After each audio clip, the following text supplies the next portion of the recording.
ਪਿਆਰਾ ਸਿੰਘ ਸਹਿਰਾਈ ਦੁਆਰਾ ਅਨੁਵਾਦਿਤ ਫਰਜ਼ੰਦ ਅਲੀ ਦਾ ਨਾਵਲ ਭੁੱਬਲ ਦਾ 26ਵਾਂ ਅੰਗ। ਮੈਂ ਆਪਣੇ ਪਿੰਡ ਦੀ ਯੂਨਿਟ ਦਾ ਪੀਪਲਸ ਪਾਰਟੀ ਵੱਲੋਂ ਸਦਰ ਸਾਂ। ਇਸੇ ਕਾਰਨ ਮੈਂ MNA ਕੋਲ ਜਾਂਦਾ ਸਾਂ। ਹੋਰ ਲੋਕ ਵੀ ਆਉਂਦੇ ਸਨ। MNA ਹਰ ਵੇਲੇ ਸ਼ਰਾਬ ਦੇ ਨਸ਼ੇ 'ਚ ਧੁੱਤ ਰਹਿੰਦਾ ਸੀ। ਲੋਕ ਖੁਸ਼ਾਮਦ ਕਰਕੇ ਆਪਣੇ ਆਪਣੇ ਕੰਮਾਂ ਲਈ ਸਿਫਾਰਿਸ਼ ਕਰਵਾਉਣ ਲਈ ਤਰਲਾ ਮਾਰਦੇ। ਸਿਆਸੀ ਕੰਮ ਕੋਈ ਨਹੀਂ ਸੀ ਹੁੰਦਾ। MNA ਕਿਸੇ ਦੀ ਸੁਣਦਾ, ਕਿਸੇ ਦੀ ਕੋਈ ਨਾ। ਔਰਤਾਂ ਦਾ ਉਹਦੇ ਕਮਰੇ 'ਚ ਮੇਲਾ ਲੱਗਾ ਰਹਿੰਦਾ ਸੀ। ਉਹਨੂੰ ਮਿਲਣ ਵਾਸਤੇ ਮੈਨੂੰ ਹਰ ਵਾਰੀ ਆਪਣਾ ਤੁਆਰਫ ਕਰਵਾਉਣਾ ਪੈਂਦਾ। ਮੇਰੇ ਨਾਲ ਦਾ ਸੈਕਟਰੀ ਰਾਤ ਉੱਥੇ ਉਹਦੀ ਕੋਠੀ 'ਤੇ ਰਹਿਣ ਲੱਗ ਪਿਆ। ਆਪਣਾ ਘਰ-ਬਾਰ ਭੁੱਲ ਗਿਆ ਸੀ। MNA ਦੀ ਬੇਰੁਖੀ ਤੇ ਆਦਤਾਂ ਪਾਰੋਂ ਮੈਂ ਯੂਨਿਟ ਦੇ ਸਦਰ ਵਾਲੀ ਜ਼ਿੰਮੇਦਾਰੀ ਛੱਡ ਦਿੱਤੀ। ਜਦ ਸਿਆਸੀ ਕੰਮ ਨਹੀਂ ਕੋਈ ਹੋਣਾ ਤਾਂ ਫਿਰ ਜ਼ਿੰਮੇਦਾਰੀ ਕਾਹਨੂੰ ਚੁੱਕੀ ਫਿਰਾਂ। ਪਾਕਿਸਤਾਨੀ ਫਿਜ਼ਾਵਾਂ ਵਿੱਚ ਉਹਨਾਂ ਦਿਨਾਂ ਵਿੱਚ ਬੰਗਾਲੀ ਗਾਇਕਾ ਸ਼ਹਿਨਾਜ਼ ਦਾ ਗੀਤ ਗੂੰਜ ਰਿਹਾ ਸੀ, ਸੋਹਣੀ ਧਰਤੀ ਅੱਲਾ ਰੱਖੇ ਕਦਮ ਕਦਮ ਆਬਾਦ।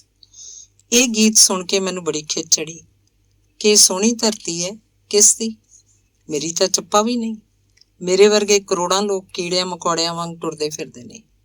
ਜਾਗੀਰਦਾਰਾਂ, ਵਡੇਰੇ ਜ਼ਿਮੀਂਦਾਰਾਂ ਤੇ ਸਰਮਾਏਦਾਰਾਂ ਦੀ ਉਹੀ ਜ਼ੁਲਮ ਤੇ ਬੇਇਨਸਾਫੀ ਸੀ। ਸਗੋਂ ਇਹਨਾਂ ਦਾ ਡੰਗ ਹੋਰ ਤੇਜ਼ ਹੋ ਗਿਆ ਸੀ। ਸੋਸ਼ਲਿਜ਼ਮ ਦੇ ਹਮਾਇਤੀ ਗਰੀਬ ਲੋਕਾਂ ਦੇ ਝੁੱਗੇ ਫਰੋਲੇ ਜਾ ਰਹੇ ਨੇ। ਬਹਾਨੇ ਨਾਲ ਮਾੜੇ ਲੋਕਾਂ ਨੂੰ ਕੁੱਟ ਵੀ ਪੈਣ ਲੱਗ ਪਈ ਹੈ। ਰਾਕਾਂ ਨੂੰ ਵਾਹੀ ਤੋਂ ਜਵਾਬ ਮਿਲਣ ਲੱਗ ਪਿਆ ਹੈ। ਮਜ਼ਦੂਰਾਂ ਦੀਆਂ ਛਾਂਟੀਆਂ ਹੋਣ ਲੱਗ ਪਈਆਂ ਨੇ। ਇਹਤਜ਼ਾਜ਼ ਕਰਨ ਉੱਤੇ ਗੋਲੀਆਂ ਚੱਲਦੀਆਂ ਨੇ। ਜੇਲ੍ਹਾਂ ਤੇ ਥਾਣੇ ਭਰੇ ਗਏ ਨੇ। ਫਿਰ ਇਹ ਸੋਹਣੀ ਧਰਤੀ ਆਬਾਦ ਕਾਹਦੇ ਲਈ ਪਈ ਹੁੰਦੀ ਹੈ? ਇਹਦਾ ਵਾਰਸ ਕੌਣ ਹੈ? ਇਸ ਮਾਹੌਲ 'ਚ ਮੇਰੇ ਮਨ 'ਚ ਇੱਕ ਕਹਾਣੀ ਦਾ ਖਾਕਾ ਉਭਰਿਆ। ਪਹਿਲੀ ਕਹਾਣੀ ਲਿਖਣ ਲੱਗਾ ਸਾਂ। ਕਈ ਦਿਨ ਸੋਚਦਾ ਰਿਹਾ। ਪਹਿਲੇ ਸਿਰਨਾਵਾਂ ਸੋਹਣੀ ਧਰਤੀ ਰੱਖਿਆ, ਪਰ ਗੱਦਾਰੀ ਦੇ ਇਲਜ਼ਾਮ ਤੋਂ ਡਰਦਿਆਂ ਸਿਰਨਾਵਾਂ ਬਦਲ ਕੇ ਗੱਲ ਇੱਕ ਗੱਲ ਦੀ ਰੱਖਿਆ। ਸਾਈਂ ਨੂੰ ਕਹਾਣੀ ਸੁਣਾਈ। ਉਸ ਪੰਜਾਬੀ ਅਦਬੀ ਸੰਗਤ ਵਿੱਚ ਤਨਦੀਕ ਲਈ ਪੜ੍ਹਨ ਲਈ ਆਖਿਆ। ਮੈਂ ਸੰਗਤ ਦੇ ਸੱਜਣਾਂ ਸਾਹਮਣੇ ਕਹਾਣੀ ਪੜ੍ਹਨ ਵੇਲੇ ਮੁੜਕੋ ਮੁੜਕੀ ਸਾਂ। ਸੰਗਦਿਆਂ ਕਹਾਣੀ ਪੜ੍ਹ ਦਿੱਤੀ। ਮੇਰੀ ਪਹਿਲੀ ਕਹਾਣੀ ਬਹੁਤ ਪਸੰਦ ਕੀਤੀ ਗਈ। ਸਗੋਂ ਪੰਜਾਬੀ ਅਦਬ ਵਿੱਚ ਚੰਗਾ ਵਾਧਾ ਤੇ ਮੀਲ ਪੱਥਰ ਮਿਥਿਆ ਗਿਆ। ਕਹਾਣੀ ਦੀ ਤਾਰੀਫ ਵਿੱਚ ਬਹੁਤ ਕੁਝ ਦੋਸਤਾਂ ਆਖਿਆ। ਖੌਰੇ ਉਹਨਾਂ ਲਿਹਾਜ਼ ਕੀਤਾ ਜਾਂ ਸੱਚੀ ਮੁੱਚੀ ਉਸ ਵੇਲੇ ਸਮਾਂ ਬਣ ਗਿਆ ਸੀ। ਪਰ ਇੱਕ ਗੱਲ ਜ਼ਰੂਰ ਹੋਈ ਕਿ ਕਹਾਣੀ ਦੀ ਤਾਰੀਫ ਵਜੋਂ ਔਕਾਤ ਤੋਂ ਬਾਹਰ ਤਾਂ ਮੈਂ ਪਹਿਲਾਂ ਹੀ ਸਾਂ। ਉੱਤੋਂ ਹੀ ਹੋਰ ਉੱਡਣ ਲੱਗ ਪਿਆ। ਗਾਡੀਆਂ ਮੇਰੇ ਜੋੜ ਪਸੰਦ ਕੀਤੇ ਸਨ। ਮਜ਼ਦੂਰਾਂ ਮੇਰੀ ਨਜ਼ਮ ਪਸੰਦ ਕੀਤੀ ਸੀ। ਹੁਣ ਸ਼ਾਇਰ ਤੇ ਅਦੀਬ ਵੀ ਮੇਰੀ ਕਹਾਣੀ ਦੀ ਤਾਰੀਫ ਪੇ ਕਰਦੇ ਨੇ। ਰੱਬ ਜਾਣੇ ਕੀ ਹੋ ਰਿਹਾ। ਇੱਕ ਵਾਰ ਤਾਂ ਮੈਂ ਅੰਦਰੋਂ ਡਰ ਗਿਆ। ਮੇਰੇ ਮਨ 'ਚ ਆਈ, ਇਹ ਸਾਰੇ ਲੋਕ ਮੈਨੂੰ ਉੱਲੂ ਬਣਾ ਕੇ ਮਜ਼ੇ ਹੀ ਨਾ ਲੈਂਦੇ ਹੋਣ। ਸਾਈਂ ਵੀ ਕਹਾਣੀ ਦੀ ਤਾਰੀਫ ਕੀਤੀ ਤੇ ਆਖਿਆ, ਹੋਰ ਲਿਖ, ਤੂੰ ਲਿਖ ਸਕਣਾ। ਪਰ ਮੈਨੂੰ ਸਾਈਂ ਉੱਤੇ ਵੀ ਸ਼ੱਕ ਸੀ ਕਿ ਇਹ ਵੀ ਮੇਰਾ ਮੌਜੂ ਬਣਾਉਂਦਾ ਹੋ ਸੀ। ਸ਼ੱਕ ਦੂਰ ਕਰਨ ਲਈ ਮੈਂ ਅਗਲੇ ਦਿਨ ਫੈਕਟਰੀ ਤੋਂ ਛੁੱਟੀ ਲੈ ਕੇ ਹੁਜਰੇ ਜਾ ਸਲਾਮ ਕੀਤਾ। ਹੁਜਰੇ ਵਾਲੇ ਨੂੰ ਕਹਾਣੀ ਜਾ ਸੁਣਾਈ ਤੇ ਸੰਗਤ 'ਚ ਹੋਣ ਵਾਲੀ ਤਨਕੀਦ ਬਾਰੇ ਵੀ ਦੱਸਿਆ ਤਾਂ ਹੁਜਰੇ ਵਾਲੇ ਮੈਨੂੰ ਸ਼ਾਬਾਸ਼ ਦਿੱਤੀ ਤੇ ਆਖਿਆ, ਸ਼ੇਖੂਪੁਰੀਆ, ਅੱਜ ਤੂੰ ਮੇਰੀ ਗੱਲ ਦੀ ਸਦਾਕਤ ਨੂੰ ਮੰਨ ਲਿਆ। ਮੈਂ ਆਖਿਆ ਸੀ ਨਾ ਕਿ ਤੂੰ ਕਹਾਣੀ ਲਿਖ, ਤੇਰੇ 'ਚ ਲਿਖਣ ਦੀ ਸਲਾਹੀਅਤ ਹੈ, ਪਰ ਤੂੰ ਅਜੇ ਤੱਕ ਉਸ ਕਿਤਾਬ ਬਾਰੇ ਕੋਈ ਗੱਲ ਨਹੀਂ ਕੀਤੀ ਜਿਹੜੀ ਮੈਂ ਤੈਨੂੰ ਪੜ੍ਹਨ ਵਾਸਤੇ ਦਿੱਤੀ ਸੀ। ਹੁਜਰੇ ਵਾਲੇ ਦੀ ਗੱਲ ਸੁਣ ਕੇ ਮੈਨੂੰ ਯਕੀਨ ਆਉਣ ਲੱਗ ਪਿਆ ਸੀ ਕਿ ਮੈਂ ਕਹਾਣੀ ਲਿਖ ਸਕਣਾ। ਕਿਤਾਬ ਪੜ੍ਹਨ ਬਾਰੇ ਵੀ ਵਾਅਦਾ ਕੀਤਾ। ਸਵੇਰ ਦਾ ਵੇਲਾ ਸੀ, ਅਜੇ ਲੋਕੀ ਨਹੀਂ ਸੀ ਆਏ। ਉਹਨਾਂ ਅੰਗਰੇਜ਼ੀ ਦੇ ਮੁਹਾਵਰੇ, ਉਰਦੂ, ਪੰਜਾਬੀ ਤੇ ਫਾਰਸੀ ਦੇ ਕਈ ਮੁਹਾਵਰੇ ਤੇ ਸ਼ੇਅਰ ਸੁਣਾ ਕੇ ਉਹਨਾਂ ਦੀ ਤਸ਼ਰੀਹ ਕਰਦਿਆਂ ਹੋਇਆ ਸਮਝਾਇਆ ਕਿ ਆਪਣੇ ਆਪ ਜਾਂ ਆਪਣੀ ਸਲਾਹੀਅਤ ਨੂੰ ਪਛਾਣ ਲੈਣਾ ਹੀ ਸੱਚੀ ਸੂਰਤ ਤੇ ਸੱਚਾ ਇਲਮ ਹੈ। ਪਰ ਇਹ ਕੰਮ ਹੈ ਬਹੁਤ ਮੁਸ਼ਕਿਲ। ਆਪਣੇ ਆਪ ਦੀ ਸਮਝ ਨਾ ਆਵੇ ਤਾਂ ਉਸਤਾਦ ਲੋਕ ਅਸਲ ਚਿਹਰਾ ਤੇ ਜੌਹਰ ਵਿਖਾ ਦਿੰਦੇ ਨੇ। ਜੇ ਫਿਰ ਵੀ ਬੰਦੇ ਨੂੰ ਕੋਈ ਸਮਝ ਨਾ ਆਏ ਤਾਂ ਬਹੁਤ ਹੀ ਭੈੜਾ ਜੀਵਨ ਗੁਜ਼ਰਦਾ ਹੈ। ਉਹਨਾਂ ਫੇਰ ਆਖਿਆ, ਸਭ ਕੁਝ ਸਮਝ ਕੇ ਵੀ ਜੱਦੋ-ਜਹਿਦ ਦੇ ਮੁਤਾਲੇ ਦੀ ਲੋੜ ਰਹਿੰਦੀ ਹੈ, ਕਿਉਂ ਜੋ ਇਨਸਾਨੀ ਜ਼ਹਿਨ ਬਹੁਤ ਪੇਚੀਦਾ ਤੇ ਬਾਗੀ ਹੁੰਦਾ ਹੈ। ਜ਼ਹਾਲਤ ਦੀ ਕੋਈ ਹੱਦ ਨਹੀਂ ਹੁੰਦੀ। ਹੋ ਸਕਦਾ ਹੈ ਤੇਰੀ ਸਲਾਹੀਅਤ ਬਾਰੇ ਮੈਨੂੰ ਕੋਈ ਵਹਿਮ ਹੋਵੇ, ਪਰ ਤੇਰੇ 'ਚ ਕੁਝ ਹੈ ਜ਼ਰੂਰ। ਉਹਨਾਂ ਦਾ ਇਹ ਆਖਣਾ ਕਿ ਤੇਰੇ ਵਿੱਚ ਕੁਝ ਹੈ ਜ਼ਰੂਰ, ਇੱਕ ਵਾਰ ਫਿਰ ਮੈਨੂੰ ਜ਼ੋਹਰਾ ਦੀ ਯਾਦ ਆਈ। ਉਹ ਵੀ ਤਾਂ ਆਖਿਆ ਕਰਦੀ ਸੀ, ਤੇਰੇ 'ਚ ਕੁਝ ਹੈ ਜ਼ਰੂਰ। ਮੈਂ ਜਵਾਬ ਦਿੱਤਾ, ਮੇਰੇ 'ਚ ਕੁਝ ਨਹੀਂ ਸਿਵਾਏ ਤਲਖੀ, ਕੁੜੱਤਣ ਤੇ ਬੇਸਕੂਨੀ ਦੇ। ਇਹ ਸਭ ਕੁਝ ਤਾਂ ਮੇਰੇ 'ਚ ਉਂਝ ਦਾ ਉਂਝੇ, ਸਗੋਂ ਕੁਝ ਹੈ ਜ਼ਰੂਰ ਦਾ ਅਜ਼ਾਬ ਹੋਰ ਵੱਧ ਗਿਆ। ਕੁਝ ਹੈ ਜ਼ਰੂਰ ਦੀ ਭਾਲ 'ਚ ਮੈਂ ਸੜਦਾ ਜਾ ਰਿਹਾ ਸੀ, ਪਰ ਕੁਝ ਪੱਲੇ ਨਹੀਂ ਸੀ ਪੈ ਰਿਹਾ। ਉਸਤਾਦ ਜੀ ਸਾਹਮਣੇ ਮੈਂ ਆਪਣੀ ਨਾ ਸਮਝੀ ਕੁੜੱਤਣ ਤੇ ਤਲਖੀ ਦਾ ਜ਼ਿਕਰ ਕੀਤਾ ਤਾਂ ਉਹਨਾਂ ਆਖਿਆ, ਇਹ ਤਲਖੀ ਜਾਂ ਕੁੜੱਤਣ ਤਾਂ ਬੰਦੇ ਨੂੰ ਕੁਝ ਕਰਨ ਲਈ ਹੁੱਜਾ ਮਾਰਦੀ ਏ। ਪਹਿਲੀ ਵਾਰ ਬੰਦਾ ਆਪਣਾ ਗੁੱਸਾ ਕੱਢਦਾ ਹੈ, ਫਿਰ ਹੌਲੀ ਹੌਲੀ ਸਹੀ ਸਿਮਤ ਵੱਲ ਆਪੇ ਟੁਰ ਪੈਂਦਾ। ਪਹਿਲੇ ਮੈਂ ਵੀ ਇੰਝ ਹੀ ਕਰਦਾ ਸੀ। ਗੁੱਸਾ ਆਉਣਾ ਚਾਹੀਦਾ। ਮਾਸਟਰ ਵਹਾਬ ਦੀ ਦੁਕਾਨ ਉੱਤੇ ਮੈਂ ਟੇਲਰਿੰਗ ਦਾ ਕੰਮ ਸਿੱਖਦਾ ਸਾਂ। ਉੱਥੇ ਸਿਆਸੀ ਲੋਕ ਆ ਕੇ ਬੈਠਿਆ ਕਰਦੇ ਸਨ। ਮਾਸਟਰ ਵਹਾਬ ਆਪ ਵੀ ਦਹਿਰੀਏ ਤੇ ਸੈਕੂਲਰ ਖਿਆਲ ਦੇ ਸਨ। ਉੱਥੇ ਲੋਕ ਆ ਕੇ ਬੈਠਦੇ, ਉੱਤੇ ਹੁੰਦੀ ਬਹਿਸ ਸੁਣ ਸੁਣ ਕੇ ਮੈਂ ਵੀ ਜੋੜਨ ਲੱਗ ਪਿਆ ਸੀ। ਸ਼ੇਖੂਪੁਰੀਆ ਇੰਝ ਹੁੰਦਾ ਹੈ ਮੇਰੇ ਜੋੜ ਮੀਆਂ ਇਫਤਖਾਰ ਦੀਨ ਨੇ ਸੁਣ ਲਏ। ਉਸ ਵੇਲੇ ਕਾਂਗਰਸ ਦੇ ਮੈਂਬਰ ਸਨ। ਮਾਸਟਰ ਵਹਾਬ ਕੋਲੋਂ ਆਪਣੇ ਕੱਪੜੇ ਸਵਾਇਆ ਕਰਦੇ ਸਨ। ਪੂਰੇ ਹਿੰਦੁਸਤਾਨ 'ਚ ਆਜ਼ਾਦੀ ਦੀਆਂ ਤਹਿਰੀਕਾਂ ਚੱਲ ਰਹੀਆਂ ਸਨ। ਅੰਗਰੇਜ਼ ਦੇ ਖਿਆਲ ਨਫ਼ਰਤ ਵੱਧਦੀ ਜਾ ਰਹੀ ਸੀ। ਮੀਆਂ ਇਫਤਖਾਰ ਮੈਨੂੰ ਕਾਂਗਰਸ ਦੇ ਜਲਸੇ 'ਚ ਲੈ ਗਿਆ, ਜਿਵੇਂ ਅਖਤਰ ਤੈਨੂੰ ਪੰਜਾਬੀ ਅਦਬੀ ਸੰਗਤ 'ਚ ਲੈ ਗਿਆ ਏ। ਇੰਨੀ ਗੱਲ ਕਰਕੇ ਉਹ ਮੁਸਕਰਾਏ। ਸ਼ੇਖੂਪੁਰੀਆ, ਤੇਰਾ ਮੇਰਾ ਲੱਗਦਾ ਕਿਸੇ ਪਿਛਲੇ ਜਨਮ 'ਚ ਸਾਥ ਰਿਹਾ ਹੋਣਾ ਹੈ। ਮੈਂ ਵੀ ਹੱਸ ਪਿਆ। ਹੁਜਰੇ ਵਾਲੇ ਦੀ ਇਹ ਬਹੁਤ ਵੱਡੀ ਖੂਬੀ ਸੀ ਕਿ ਜਦ ਕਦੇ ਮਹਿਫਿਲ ਫਿੱਕੀ ਪੈਣ ਲੱਗੇ ਜਾਂ ਬਹੁਤ ਜ਼ਿਆਦਾ ਅਫਸੁਰਦਾ ਹੋ ਜਾਏ ਤਾਂ ਕੋਈ ਨਾ ਕੋਈ ਹਾਸੇ ਵਾਲੀ ਗੱਲ ਕਰਕੇ ਮਾਹੌਲ ਬਦਲ ਦਿੰਦੇ ਸਨ। ਉਹਨਾਂ ਦਾ ਆਖਣਾ ਸੀ ਕਿ ਹੱਸਦੇ ਚਿਹਰੇ ਹੀ ਚੰਗੇ ਹੁੰਦੇ ਨੇ। ਇਸ ਕਾਇਨਾਤ ਨੂੰ ਹੋਰ ਖੂਬਸੂਰਤ ਕਰਨ ਲਈ ਲੋਕਾਂ ਦੇ ਚਿਹਰੇ ਉੱਤੇ ਹਾਸਾ ਹੋਣਾ ਚਾਹੀਦਾ ਹੈ। ਖੌਰੇ ਇਸ ਲਈ ਉਹਨਾਂ ਗੀਤ ਲਿਖਿਆ ਸੀ, ਮੈਨੂੰ ਧਰਤੀ ਕਲੀ ਕਰਾ ਦੇ, ਮੈਂ ਨੱਚਾਂ ਸਾਰੀ ਰਾਤ। ਧਰਤੀ ਕਲੀ ਕਰਾਵਣ ਦਾ ਮਤਲਬ ਖੁਸ਼ਹਾਲੀ ਤੇ ਨੱਚਣ ਦਾ ਮਤਲਬ ਖੁਸ਼ ਹੋਣਾ। ਉਸ ਵੇਲੇ ਮੈਂ ਖਿਆਲ ਕੀਤਾ ਸੀ। ਉਹਨਾਂ ਝੱਟ ਗੱਲਾਂ ਕਰਦਿਆਂ ਪੁੱਛਿਆ, ਸ਼ੇਖੂਪੁਰੀਆ, ਤੇਰਾ ਬਚਪਨ ਕੈਸਾ ਗੁਜ਼ਰਿਆ? ਮੈਂ ਆਪਣੇ ਬਚਪਨ ਬਾਰੇ ਸਭ ਕੁਝ ਸੱਚ ਦੱਸਿਆ। ਉਹਨਾਂ ਇੱਕ ਗੱਲ ਬਚਪਨ ਬਾਰੇ ਕੁਰੇਦ ਕੇ ਪੁੱਛੀ। ਜਦ ਉਹਨਾਂ ਨੂੰ ਮਾਲੂਮ ਹੋਇਆ ਕਿ ਮੈਂ ਸੱਚ ਕਹਿ ਰਿਹਾ ਹਾਂ ਤਾਂ ਉਹਨਾਂ ਆਪਣੇ ਬਚਪਨ ਬਾਰੇ ਗੱਲਾਂ ਕਰਦਿਆਂ ਆਖਿਆ, ਤੇਰੇ ਮੇਰੇ ਬਚਪਨ 'ਚ ਕੋਈ ਬਹੁਤਾ ਫਰਕ ਨਹੀਂ। ਸਾਰੇ ਗਰੀਬ ਦੇ ਬਾਲ ਇੰਝ ਹੀ ਪਲਦੇ ਨੇ ਜਿਵੇਂ ਤੂੰ ਤੇ ਮੈਂ, ਗਲੋਂ ਤੇੜੋਂ ਨੰਗੇ, ਢਿੱਡੋਂ ਭੁੱਖੇ, ਪੱਲਿਓਂ ਖਾਲੀ। ਜਦ ਮਰਜ਼ੀ ਦਾ ਖਾਵਣ ਨੂੰ ਨਾ ਮਿਲੇ ਤਾਂ ਭੁੱਖੇ ਹੀ ਹੋਏ ਨਾ। ਅੱਜ ਵੀ ਕਿੰਨੇ ਲੋਕਾਂ ਨੂੰ ਢਿੱਡ ਭਰ ਕੇ ਖਾਵਣ ਨੂੰ ਮਿਲਦਾ। ਪੂਰੇ ਲਾਹੌਰ ਦੇ ਲੋਕਾਂ ਦੀ ਰੋਟੀ ਨਜ਼ਰ ਆਉਂਦੀ ਏ, ਨਾਨ ਛੋਲੇ। ਬਚਪਨ 'ਚ ਤੈਨੂੰ ਪਿਓ ਕੋਲੋਂ ਕੁੱਟ ਪੈਂਦੀ ਸੀ, ਮੈਨੂੰ ਮੇਰੇ ਦਾਦੇ ਕੋਲੋਂ ਫੰਡ ਪੈਂਦੀ ਹੁੰਦੀ ਸੀ। ਘਰੋਂ ਖਬੀਸ ਦਾਦਾ ਮਾਰਦਾ ਸੀ, ਬਾਹਰੋਂ ਲੋਕ ਝਿੜਕਦੇ ਸਨ। ਇੱਥੇ ਥੋੜਾ ਜਿਹਾ ਫਰਕ ਏ ਤੇਰੇ ਤੇ ਮੇਰੇ 'ਚ।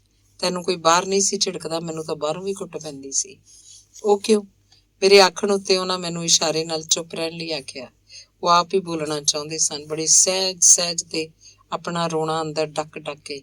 ਕਦੀ ਕਦੀ ਤਾਂ ਬਹੁਤ ਦੁਖੀ ਹੋ ਜਾਂਦੇ ਸਨ। ਯਾਰ, ਮੈਂ ਲੋਕਾਂ ਦੀਆਂ ਸਾਂਗਾਂ ਲਾਉਂਦਾ ਸਾਂ, ਸ਼ਰਾਰਤਾਂ ਕਰਦਾ ਸਾਂ, ਅਵਾਰਾ ਫਿਰਦਾ ਸਾਂ। ਗਰੀਬ ਦੇ ਬਾਲ ਨੂੰ ਕੋਈ ਕੋਲ ਨਹੀਂ ਖਲੋਣ ਦਿੰਦਾ। ਭਲਾ ਮੇਰੀਆਂ ਸ਼ਰਾਰਤਾਂ ਕੌਣ ਜਰਦਾ? ਮੈਂ ਤਾਂ ਹਰ ਕਿਸੇ ਦੀਆਂ ਸਾਂਗਾਂ ਲਾਉਂਦਾ ਸਾਂ। ਲੋਕ ਆਪਣੀ ਬੇਬਸੀ ਤੇ ਮਹਿਰੂਮੀਆਂ ਦਾ ਗੁੱਸਾ ਮਾੜੇ ਗਰੀਬ ਉੱਤੇ ਹੀ ਕੱਢਦੇ ਨੇ। ਗਰੀਬਾਂ ਦੇ ਬਾਲ ਵੀ ਤਾਂ ਬਹੁਤ ਹੁੰਦੇ ਨੇ। ਮੇਰੀ ਗੱਲ ਸੁਣ ਰਿਹਾ ਹੈ ਕਿ ਸੌਂ ਗਿਆ ਹੈ ਸ਼ੇਖੂਪੁਰੀਆ? ਉਹਨਾਂ ਖੰਗੂਰਾ ਮਾਰਿਆ। ਮੈਂ ਆਪਣੇ ਅੱਥਰੂ ਪੂੰਝ ਕੇ ਇਕਰਾਰ 'ਚ ਸਿਰ ਹਿਲਾਇਆ। ਉਹਨਾਂ ਫੇਰ ਆਖਿਆ, ਗਲੀਆਂ ਦੇ ਵਿੱਚ ਹੇੜਾਂ ਦੀਆਂ ਹੇੜਾਂ ਫਿਰਦੀਆਂ ਨੇ, ਬਾਲਾਂ ਦੀਆਂ। ਮੈਂ ਉਹਨਾਂ ਬਾਲਾਂ ਨੂੰ ਇਕੱਠਿਆਂ ਕਰਕੇ ਮੁਹੱਲੇ ਦੇ ਮੌਲਵੀ ਦੀ ਨਕਲ ਉਤਾਰਿਆ ਕਰਦਾ ਸਾਂ। ਬਾਲ ਖੁਸ਼ ਹੁੰਦੇ, ਹੱਸਦੇ ਸਨ। ਬਾਲ ਆਪ ਵੀ ਮੇਰੀ ਰੀਸ ਕਰਕੇ ਮੌਲਵੀ ਦੀ ਨਕਲ ਉਤਾਰੀ ਫਿਰਦੇ ਸਨ, ਪਰ ਮੇਰੀ ਆਵਾਜ਼ ਤੇ ਮੇਰਾ ਢੰਗ ਨਹੀਂ ਸੀ ਉਹਨਾਂ ਕੋਲ। ਮੈਂ ਹੂ ਬਹੂ ਨਕਲ ਕਰ ਲੈਂਦਾ ਸਾਂ। ਮਜ਼ਹਬੀ ਲੋਕ ਮੌਲਵੀ ਦਾ ਅਦਬ ਕਰਦੇ ਸਨ। ਨਾ ਵੀ ਕਰਦੇ ਹੋਣ, ਉਹਨਾਂ ਨੂੰ ਮੇਰੇ ਤੇ ਗੁੱਸਾ ਕੱਢਣ ਦਾ ਬਹਾਨਾ ਮਿਲ ਜਾਂਦਾ ਸੀ। ਉਂਝ ਵੀ ਲੋਕ ਮਜ਼ਹਬ ਦੇ ਨਾਂ ਉੱਤੇ ਐਵੇਂ ਚੌਧਰੀ ਬਣ ਵਿਖਾਉਂਦੇ ਸਨ। ਜਿੰਨਾ ਬੰਦਾ ਜ਼ਿਆਦਾ ਗੰਦਾ ਹੁੰਦਾ, ਓਨਾ ਹੀ ਉਹ ਮਜ਼ਹਬ ਦੀ ਹਮਾਇਤ ਵਿੱਚ ਵਖਾਲਾ ਕਰਦਾ।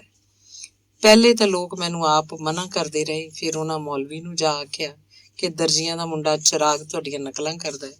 ਇੰਝ ਸਾਡੇ ਅਕੀਦੇ ਦੀ ਤੋਹੀਨ ਹੁੰਦੀ ਹੈ। ਇਸ ਲਈ ਮੁੰਡੇ ਨੂੰ ਸ਼ਰਈ ਸਜ਼ਾ ਮਿਲਣੀ ਚਾਹੀਦੀ ਹੈ ਤਾਂ ਜੋ ਕਿਸੇ ਹੋਰ ਨੂੰ ਮੌਲਵੀ ਦੀ ਨਕਲ ਉਤਾਰਨ ਦੀ ਹਿੰਮਤ ਨਾ ਹੋਏ।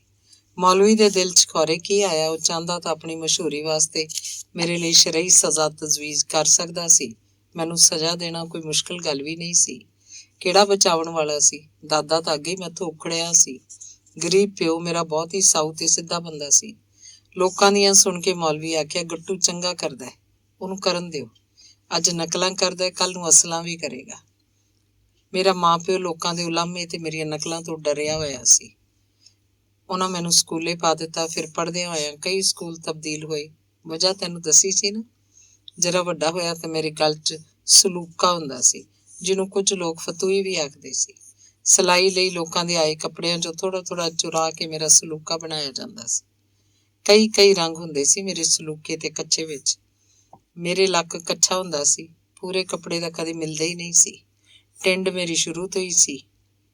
ਮੈਂ ਘਰ ਤੇਲ ਸਾਬਣ ਤੌਲੀਆ ਹੋਵੇ ਤਾਂ ਬੋਦੇ ਰੱਖੀਏ ਤੇ ਵਾਹੀਏ। ਮੈਂ ਗੋਲ ਮੋਲ ਤੇ ਚੌੜਾ ਚੱਕਲਾ ਹੁੰਦਾ ਸਾਂ। ਮਧਰਾ ਤੇ ਮੋਟਾ ਮੈਂ ਹੁਣ ਵੀ ਹਾਂ। ਤੂੰ ਵੇਖ ਹੀ ਰਿਹਾ। ਮੈਂ ਹੱਸ ਪਿਆ ਤਾਂ ਉਹ ਵੀ ਹੱਸ ਪਏ। ਇਸ ਲਈ ਲੋਕ ਮੈਨੂੰ ਗੱਟੂ ਆਖਦੇ ਸੀ। ਪੁੱਠੇ ਸਿੱਧੇ ਜੋੜ ਤਾਂ ਮੈਂ ਸ਼ੁਰੂ ਤੋਂ ਹੀ ਜੋੜਦਾ ਰਹਿੰਦਾ ਸਾਂ। ਘਰਦਿਆਂ ਬਾਜ਼ਾਰੋਂ ਕੋਈ ਚੀਜ਼ ਮੰਗਵਾਉਣੀ, ਸਬਜ਼ੀ ਵਗੈਰਾ, ਤੇ ਮੈਂ ਜੋੜ ਜੋੜ ਕੇ ਆਖਣਾ, ਲੈ ਆਂਦੀ ਸਬਜ਼ੀ ਮੈਂ ਭੱਜ ਕੇ, ਸਾਰੇ ਖਾਓ ਰੱਜ ਕੇ, ਬਾਕੀ ਰੱਖੋ ਕੱਜ ਕੇ। ਬਸ ਇਹੋ ਜਿਹੀ ਤੁਕਬੰਦੀ ਮੈਂ ਕਰਿਆ ਕਰਦਾ ਸੀ। ਪਰ ਮਾਂ ਮੈਨੂੰ ਆਖਦੀ, ਵੇ ਚਿਰਾਗ, ਤੈਨੂੰ ਜੋੜ ਜੋੜਨ ਦਾ ਖਪਤ ਹੋ ਗਿਆ। ਹਾਂ ਸ਼ੇਖੂਪੁਰੀਆ, ਮੈਂ ਖਪਤੀ ਸਾਂ। ਮੇਰਾ ਅੰਦਰਲਾ ਦੁਖੀ ਸੀ। ਤੇਰੇ ਵਾਂਗ ਹੀ ਮੇਰੇ 'ਚ ਕੁੜੱਤਣ ਸੀ, ਜਿਹੜੀ ਹੁਣ ਵੀ ਹੈ।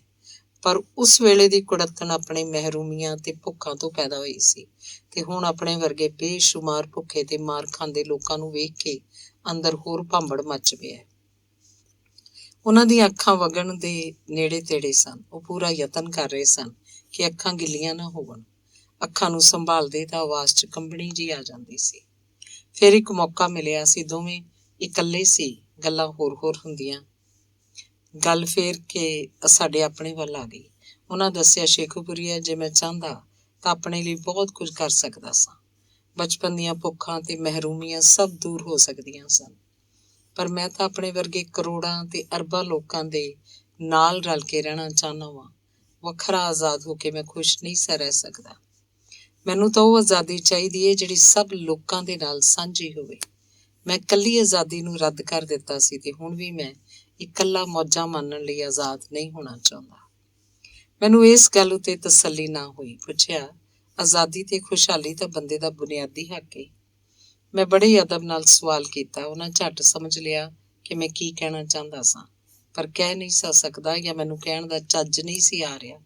ਮੈਂ ਗੱਲ ਕਰਦਾ ਚੁੱਪ ਕਰ ਗਿਆ, ਪਰ ਉਹਨਾਂ ਮੇਰੇ ਖਿਆਲ ਪੜ ਲਏ ਹੋਏ ਸਨ। ਬੋਲੇ, ਸ਼ੇਖੂਪੁਰੀਆ, ਕੁਝ ਲੋਕ ਆਪਣੀ ਖੁਸ਼ਹਾਲੀ ਤੇ ਆਜ਼ਾਦੀ ਲਈ ਜੱਦੋ-ਜਹਿਦ ਕਰਦੇ ਨੇ, ਪਰ ਕੁਝ ਲੋਕ ਸਭ ਲਈ ਲੜਦੇ ਮਰਦੇ ਨੇ। ਇਹ ਸਾਰੇ ਲੋਕਾਂ ਵਾਸਤੇ ਖੁਸ਼ਹਾਲੀ ਤੇ ਆਜ਼ਾਦੀ ਚਾਹੁੰਦੇ ਨੇ। ਜਦੋਂ ਮੈਨੂੰ ਮੀਆਂ ਇਫਤਖਾਰਦੀਨ ਮਾਸਟਰ ਵਹਾਬ ਦੀ ਦੁਕਾਨ ਤੋਂ ਕਾਂਗਰਸ ਦੇ ਜਲਸੇ 'ਚ ਲੈ ਗਿਆ ਸੀ, ਮੈਂ ਉੱਥੇ ਨਜ਼ਮ ਪੜ੍ਹੀ। ਲੋਕਾਂ ਬਹੁਤ ਤਾਰੀਫ ਕੀਤੀ ਤਾਂ ਉੱਥੇ ਪੰਡਿਤ ਜਵਾਹਰ ਲਾਲ ਨਹਿਰੂ ਸੀ। ਉਹ ਤਾਂ ਮੇਰੇ ਉੱਤੇ ਬਹੁਤ ਹੀ ਮਿਹਰਬਾਨ ਹੋ ਗਿਆ। ਮੀਆਂ ਇਫਤਖਾਰਦੀਨ ਜਦ ਮੈਨੂੰ 10 ਦਾ ਨੋਟ ਦਿੱਤਾ, ਉਹ ਮੇਰੇ ਲਈ ਬਹੁਤ ਵੱਡੀ ਰਕਮ ਸੀ। ਮੈਂ ਅਜੇ 10 ਦੇ ਨੋਟ ਨੂੰ ਹੱਥਾਂ 'ਚ ਲੈ ਕੇ ਵੇਖ ਹੀ ਰਿਹਾ ਸੀ ਕਿ ਪੰਡਿਤ ਨਹਿਰੂ ਆਖਿਆ, 100 ਦਾ ਨੋਟ ਹੋਰ ਇਸ ਮੁੰਡੇ ਨੂੰ ਦੇਵੋ, ਮੁੰਡੇ ਨੂੰ ਆਪਣੇ ਨਾਲ ਰੱਖੋ।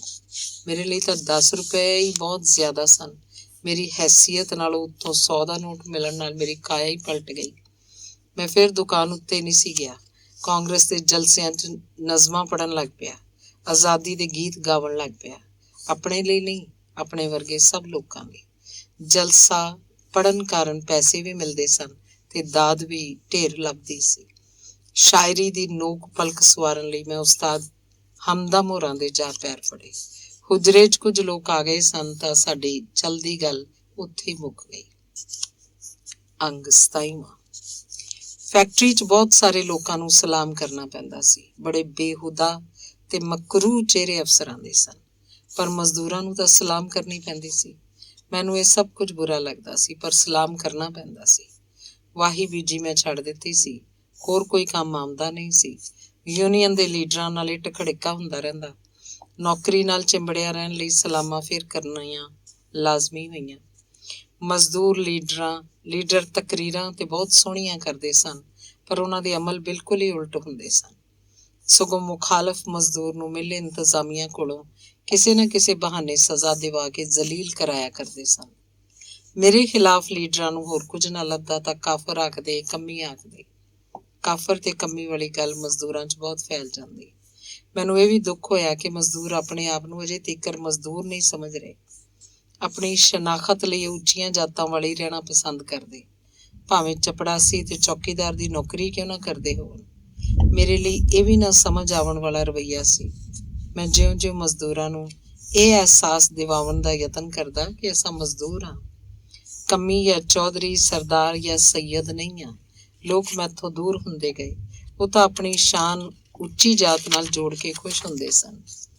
ਮੈਂ ਕੰਮੀ ਕਹਿਲਵਾਉਣ ਦੇ ਯਤਨ 'ਚ ਇੰਝ ਹੀ ਦੂਰੀ ਵੱਧਦੀ ਰਹੀ। ਇਸ ਦੂਰੀ ਪਾਰੋਂ ਮੇਰੇ 'ਚ ਤਲਖੀ ਹੋਰ ਵੱਧ ਗਈ।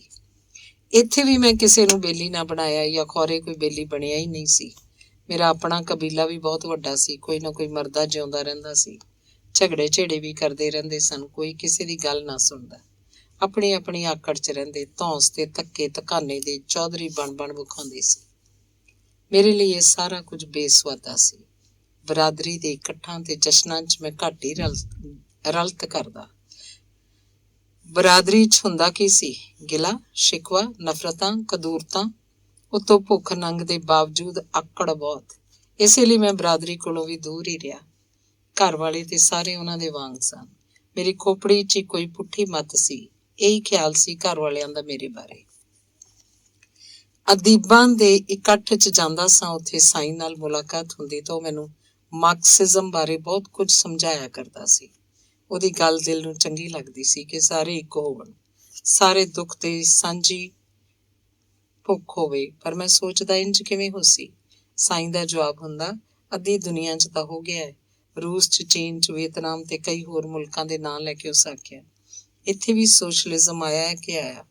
ਬਸ ਫੇਰ ਕੀ ਸੀ, ਮੈਂ ਸੋਸ਼ਲਿਜ਼ਮ ਦੀ ਉਡੀਕ 'ਚ ਤੇ ਤਾਰੀਫ 'ਚ ਮਸਤ ਰਹਿੰਦਾ ਸੀ। ਸੋਸ਼ਲਿਜ਼ਮ ਬਾਰੇ ਕੁਝ ਮੁਤਾਲਾ ਵੀ ਕਰਨਾ ਪਿਆ। ਖਾਸ ਕਰਕੇ ਅਲੀ ਅੱਬਾਸ ਜਲਾਲਪੁਰੀ ਦੇ ਤੇ ਸਿਬਤ ਹਸਨ ਬਹੁਤ ਸੋਹਣਾ ਲਿਖਦੇ ਸਨ। ਸਾਈਂ ਜੀ ਦੀ ਤਬੀਅਤ 'ਚ ਅਜੀਬ ਤਰ੍ਹਾਂ ਦੀ ਆਜ਼ਜ਼ੀ ਤੇ ਇਨਕਸਾਰੀ ਸੀ। ਸਾਦਗੀ ਇੰਨੀ ਕਿ ਪਾਗਲਪੁਣੇ ਦੀ ਹੱਦ ਤੀਕਰ ਜਾਪੇ। ਲੀੜੇ ਅਕਸਰ ਪੁਰਾਣੇ ਹੀ ਪਾਉਂਦਾ ਸੀ, ਉਹ ਵੀ ਧੋਤੀ ਤੇ ਕੁੜਤਾ, ਜਿਹੜੇ ਉਹਦੇ ਵਜੂਦ ਉੱਤੇ ਕਦੇ ਪੂਰੇ ਨਹੀਂ ਸੀ ਆਉਂਦੇ। ਲੰਡੇ ਤੇ ਛੋਟੇ ਹੁੰਦੇ ਸਨ। ਪੈਰਾਂ 'ਚ ਜੁੱਤੀ ਨਾ ਹੋਣ ਵਰਗੀ ਹੁੰਦੀ ਸੀ। ਕੋਈ ਸ਼ੈ ਹਵਾਈ ਚੱਪਲ ਦੇ ਨਾਲ ਮਿਲਦੀ ਜੁਲਦੀ ਮਾਲੂਮ ਹੁੰਦੀ ਸੀ ਤੇ ਉਹਦੀ ਇੱਕ ਅੱਧੀ ਤਣੀ ਟੁੱਟੀ ਰਹਿੰਦੀ ਸੀ। ਸਾਈਂ ਦੇ ਖਾਵਣ ਪੀਵਣ 'ਚ ਵੀ ਕੋਈ ਸੁਆਦਲਾਪਣ ਨਹੀਂ ਸੀ। ਜੋ ਕੁਝ ਮਿਲ ਜਾਏ ਸ਼ੁਕਰ ਏ, ਨਾ ਮਿਲੇ ਤਾਂ ਅਫਸੋਸ ਕੋਈ ਨਹੀਂ। ਫਾਕੇ ਦੇ ਲਿਹਾਜ਼ ਨਾਲ ਇਹ ਬੰਦਾ ਵੀ ਮੈਥੋਂ ਵੱਖ ਨਹੀਂ ਸੀ। ਸਾਈਂ ਨਾਲ ਰਲ ਬੈਠਣ ਨੂੰ ਮੇਰਾ ਜੀਅ ਕਰਦਾ ਰਹਿੰਦਾ ਸੀ। ਅਸਾਂ ਇੱਕ ਦੂਜੇ ਨਾਲ ਸਾਰੀਆਂ ਦਿਲ ਦੀਆਂ ਗੱਲਾਂ ਕਰ ਲੈਂਦੇ ਸਾਂ। ਇੱਕ ਦੂਜੇ ਤੇ ਇਤਬਾਰ ਕਰ ਲਿਆ ਜਾਂ ਖੌਰੇ ਆਪਣੇ ਆਪ ਹੀ ਹੋ ਗਿਆ। ਇੱਕ ਦੂਜੇ ਕੋਲੋਂ ਕੁਝ ਨਹੀਂ ਸਾਂ ਲੁਕਾ ਸਕਦੇ। ਕਦੇ ਕਦੇ ਸਾਈਂ ਆਖਦਾ, ਯਾਰ ਤੇਰੀ ਤਬੀਅਤ 'ਚ ਕਾਹਲੀ ਬਹੁਤ ਏ। ਤੇਰੀ ਇਹ ਕਾਹਲ ਮੈਨੂੰ ਪਰੇਸ਼ਾਨ ਕਰ ਦਿੰਦੀ ਹੈ। ਨਾਲੇ ਤੇਰੀ ਤਨਕੀਦ ਵੀ ਤਾਂ ਕੁਹਾੜਾ ਮਾਰ ਹੁੰਦੀ ਹੈ, ਜਿਹਦੇ ਨਾਲ ਮੈਨੂੰ ਤਾਂ ਦੁੱਖ ਹੁੰਦਾ, ਪਰ ਅਦੀਬ ਸ਼ਾਇਰ ਲੋਕ ਵੀ ਮਹਿਸੂਸ ਕਰਦੇ ਨੇ। ਕੁਝ ਆਪਣੇ ਆਪ 'ਚ ਲਚਕ ਪੈਦਾ ਕਰ। ਸਾਈਂ ਹੋਰ ਵੀ ਮਿਸਾਲਾਂ ਦੇ ਕੇ ਮੈਨੂੰ ਮੱਤ ਦੇਣ ਦਾ ਯਤਨ ਕਰਦਾ। ਗੱਲ ਤਾਂ ਸਾਈਂ ਦੀ ਠੀਕ ਸੀ। ਮੇਰਾ ਲਹਿਜਾ ਤੇ ਸੁਭਾਅ ਹੈ ਹੀ ਸਖਤ ਤੇ ਤਲਖ ਸੀ, ਪਰ ਮੈਂ ਕੀ ਕਰਦਾ? ਬਥੇਰਾ ਆਪਣੇ ਆਪ ਨੂੰ ਵਸ 'ਚ ਕਰਨ ਦਾ ਚਾਰਾ ਕਰਦਾ ਰਹਿੰਦਾ, ਪਰ ਬੋਲਣ ਵੇਲੇ ਕੁਝ ਵੀ ਵਸ 'ਚ ਨਹੀਂ ਸੀ ਹੁੰਦਾ। ਮੈਨੂੰ ਲੱਗਦਾ ਕਿ ਅਦੀਬ ਲੋਕ ਤਨਕੀਦ ਕਰਨ ਵੇਲੇ ਝੂਠ ਬੋਲਦੇ ਨੇ, ਇੱਕ ਦੂਜੇ ਦੀ ਤਾਰੀਫ ਵਿੱਚ ਖੁਸ਼ਾਮਦ ਕਰਦੇ ਮਾਲੂਮ ਹੁੰਦੇ ਨੇ। ਖੁਸ਼ਾਮਦ ਬਾਰੇ ਮੇਰੇ ਅੰਦਰ ਬਹੁਤ ਨਫ਼ਰਤ ਸੀ, ਕਿਉਂ ਜੋ ਹਰ ਥਾਂ ਉੱਤੇ ਮੈਂ ਖੁਸ਼ਾਮਦੀਆਂ ਕੋਲੋਂ ਹੀ ਤੰਗ ਰਿਹਾ ਸਾਂ। ਹੋਰ ਤੇ ਮੇਰਾ ਕਿਧਰੇ ਵਸ ਨਹੀਂ ਸੀ ਚੱਲਦਾ। ਇੱਥੇ ਅਦਬ ਦੇ ਬਹਾਨੇ ਮੈਨੂੰ ਕੁਝ ਮੌਕਾ ਮਿਲ ਜਾਂਦਾ ਸੀ ਤੇ ਮੈਂ ਆਪਣਾ ਗੁੱਸਾ ਤੇ ਸਾੜ ਕੱਢ ਲੈਂਦਾ ਸਾਂ। ਫੈਕਟਰੀ 'ਚ ਮੇਰਾ ਇੰਚਾਰਜ ਪੱਕਾ ਮਜ਼ਹਬੀ ਸੀ, ਸਗੋਂ ਸ਼ੈਤਾਨ ਦਾ ਹਮਾਇਤੀ ਸੀ।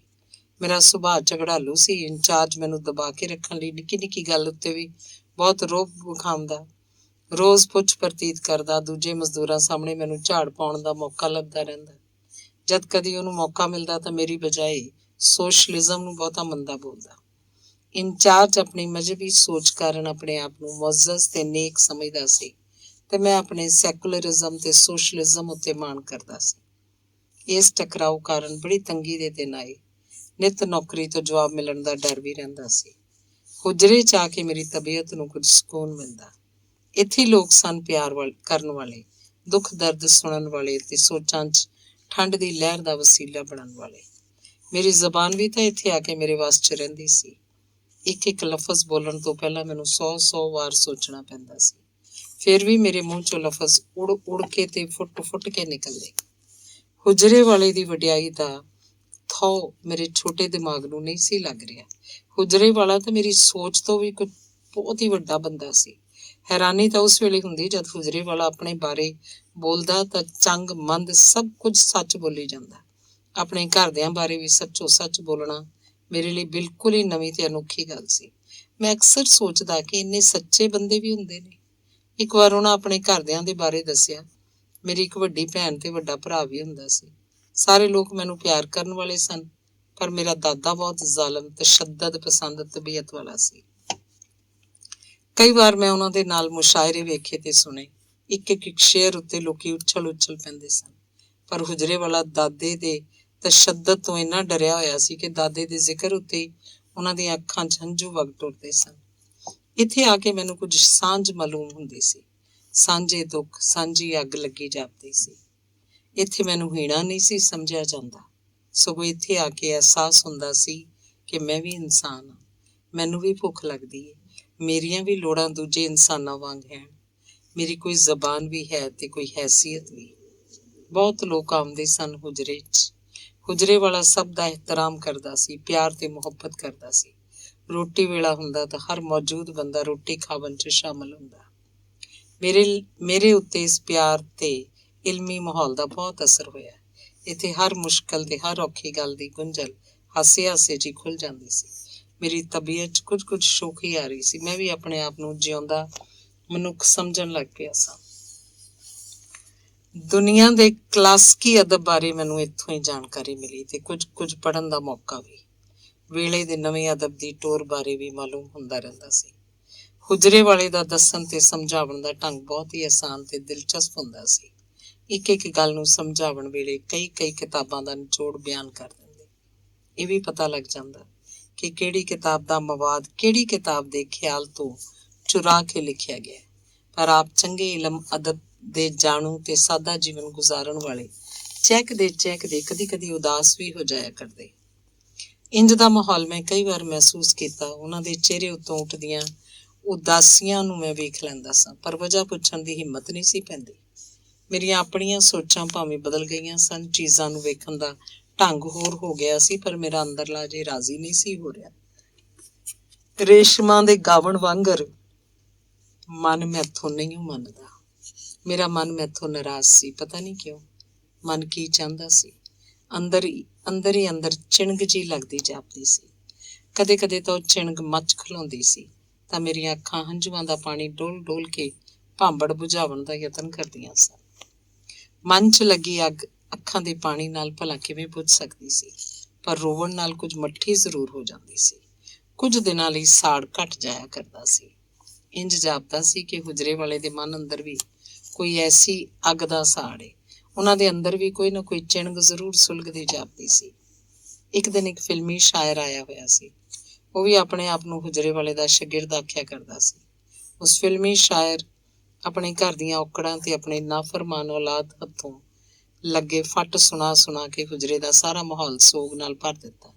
ਫਿਲਮੀ ਸ਼ਾਇਰ ਆਪ ਵੀ ਰੋ ਰਿਹਾ ਸੀ। ਹੁਜਰੇ ਵਾਲਾ ਕੁਝ ਦੇਰ ਤੇ ਚੁੱਪ ਕਰਕੇ ਸੁਣਦਾ ਰਿਹਾ, ਫਿਰ ਆਖਿਆ, ਯਾਰ ਤੂੰ ਸਾਨੂੰ ਕੀ ਦੁਖੜੇ ਸੁਣਾਉਣ ਬਹਿ ਗਿਆ? ਅਸਾਂ ਅੱਗੇ ਘੱਟ ਦੁਖੀ ਬੈਠੇ ਆ ਇੱਥੇ।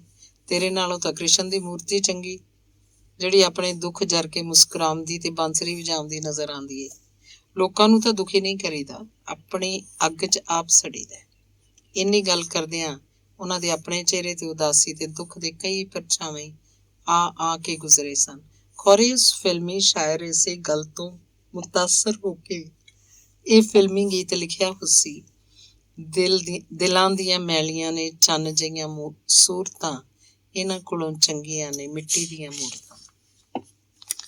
ਮੈਂ ਸੋਚਦਾ ਕਿਤਾਬਾਂ ਨਾਲ ਹੁਜਰਾ ਭਰਿਆ ਹੋਇਆ ਹੈ। ਇੱਥੇ ਬੈਠਣ ਵਾਲਾ ਹਰ ਵੇਲੇ ਪੜ੍ਹਦਾ ਰਹਿੰਦਾ ਹੈ, ਲੋਕਾਂ ਨੂੰ ਹਸਾਉਂਦਾ ਤੇ ਦਾਨਿਸ਼ ਵੰਡਦਾ ਹੈ। ਫਿਰ ਉਦਾਸੀ ਦਾ ਕਾਰਨ ਕੀ ਹੈ? ਮੈਂ ਜਾਣਨ ਦੀ ਟੋਚ ਸਾਂ। ਉਹ ਬਹੁਤ ਉਦਾਸ ਹੁੰਦੇ ਤਾਂ ਰੇਡੀਓ ਉੱਤੋਂ ਜਲੰਧਰ ਸਟੇਸ਼ਨ ਦਾ ਪ੍ਰੋਗਰਾਮ ਗੁਰਬਾਣੀ ਵਿਚਾਰ ਸੁਣਿਆ ਕਰਦੇ ਸਨ। ਚੁੱਪ ਕਰਕੇ ਲੇਟ ਜਾਂਦੇ ਸਨ। ਫਿਰ ਹੱਸਦੇ ਉੱਠ ਬਹਿੰਦੇ ਤਾਂ ਆਖਦੇ, ਸ਼ੇਖੂਪੁਰੀਆ, ਸਿੱਖ ਵੀ ਕੀ ਚੀਜ਼ ਨੇ, ਜਦੋਂ ਦੇ ਜੰਮੇ ਨੇ ਇੱਕੋ ਹੀ ਤਰਜ਼ ਉੱਤੇ ਗਾਈ ਜਾਂਦੇ ਨੇ।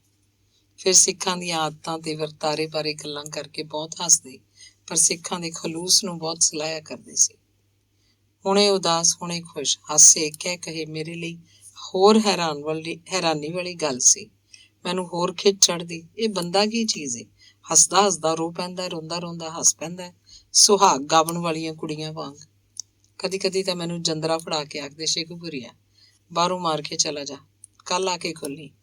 ਮੈਂ ਹੁਕਮ ਮੰਨ ਲੈਂਦਾ ਤੇ ਜੰਦਰਾ ਮਾਰ ਕੇ ਪਿੰਡ ਆ ਜਾਂਦਾ। ਸਾਰੀ ਰਾਤ ਮੇਰੀ ਚਿੰਤਾ 'ਚ ਲੰਘਦੀ। ਦੂਜੇ ਦਿਨ ਆ ਕੇ ਬੂਹਾ ਖੋਲਦਾ ਤਾਂ ਹੱਸਦੇ ਹੱਸਦੇ ਆਖਦੇ, ਚੰਗਾ ਕੀਤਾ ਈ ਯਾਰ, ਕਦੇ ਕਦੇ ਇੰਝ ਕਰ ਜਾਇਆ ਕਰ। ਹੁਣ ਤਾਂ ਲੋਕ ਬਹੁਤ ਤੰਗ ਕਰਦੇ ਨੇ। ਜੇ ਮੈਨੂੰ ਭੁੱਖ ਨਾ ਲੱਗੇ ਤਾਂ ਮੈਂ ਕੋਠੜੀ ਦਾ ਬੂਹਾ ਕਦੇ ਨਾ ਖੋਲਾਂ। ਜਦ ਬਹੁਤ ਉਦਾਸ ਹੁੰਦੇ ਤਾਂ ਕੋਈ ਪੰਜਾਬੀ ਫਿਲਮ ਵੇਖਣ ਚਲੇ ਜਾਂਦੇ। ਇੱਕ ਵਾਰ ਮੈਂ ਡਰਦਿਆਂ ਡਰਦਿਆਂ ਆਖਿਆ, ਉਸਤਾਦ ਜੀ ਅੱਜ ਕੋਈ ਉਰਦੂ ਫਿਲਮ ਵੇਖੀ ਜਾਏ। ਮੈਂ ਇੱਕ ਉਰਦੂ ਫਿਲਮ ਦਾ ਨਾਂ ਲੈ ਕੇ ਆਖਿਆ ਕਿ ਬਹੁਤ ਚੰਗੀ ਸੁਣੀਂਦੀ ਹੈ, ਪਰ ਉਹ ਨਾ ਪਸੰਦ ਕਰਦੇ ਸਨ। ਉਹਨਾਂ ਦਾ ਆਖਣਾ ਸੀ ਕਿ ਉਰਦੂ ਫਿਲਮ 'ਚ ਵੇਖਣ ਲਈ ਕੁਝ ਨਹੀਂ ਹੁੰਦਾ। ਉਹਦੇ ਕਿਰਦਾਰ ਝੂਠੇ ਕਲਚਰ ਤੇ ਝੂਠੀ ਜ਼ਬਾਨ 'ਚ ਗੱਲ ਕਰਦੇ ਜੋਕਰ ਲੱਗਦੇ ਨੇ। ਉਰਦੂ ਫਿਲਮਾਂ 'ਚ ਸਿਵਾਏ ਫਹਾਸ਼ੀ ਤੇ ਖੁਸ਼ਾਮਦ ਹੋਰ ਹੈ ਹੀ ਕੁਝ ਨਹੀਂ।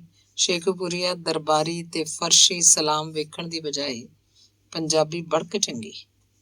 ਫਹਾਸ਼ੀ ਤੋਂ ਕੀ ਮਤਲਬ? ਮੇਰੇ ਜਾਣਨ ਲਈ ਉਹਨਾਂ ਦੱਸਿਆ, ਦਰਬਾਰੀ ਤੇ ਖੁਸ਼ਾਮਦੀ ਰਵੱਈਆ ਫਹਾਸ਼ੀ ਹੀ ਹੋਇਆ ਨਾ।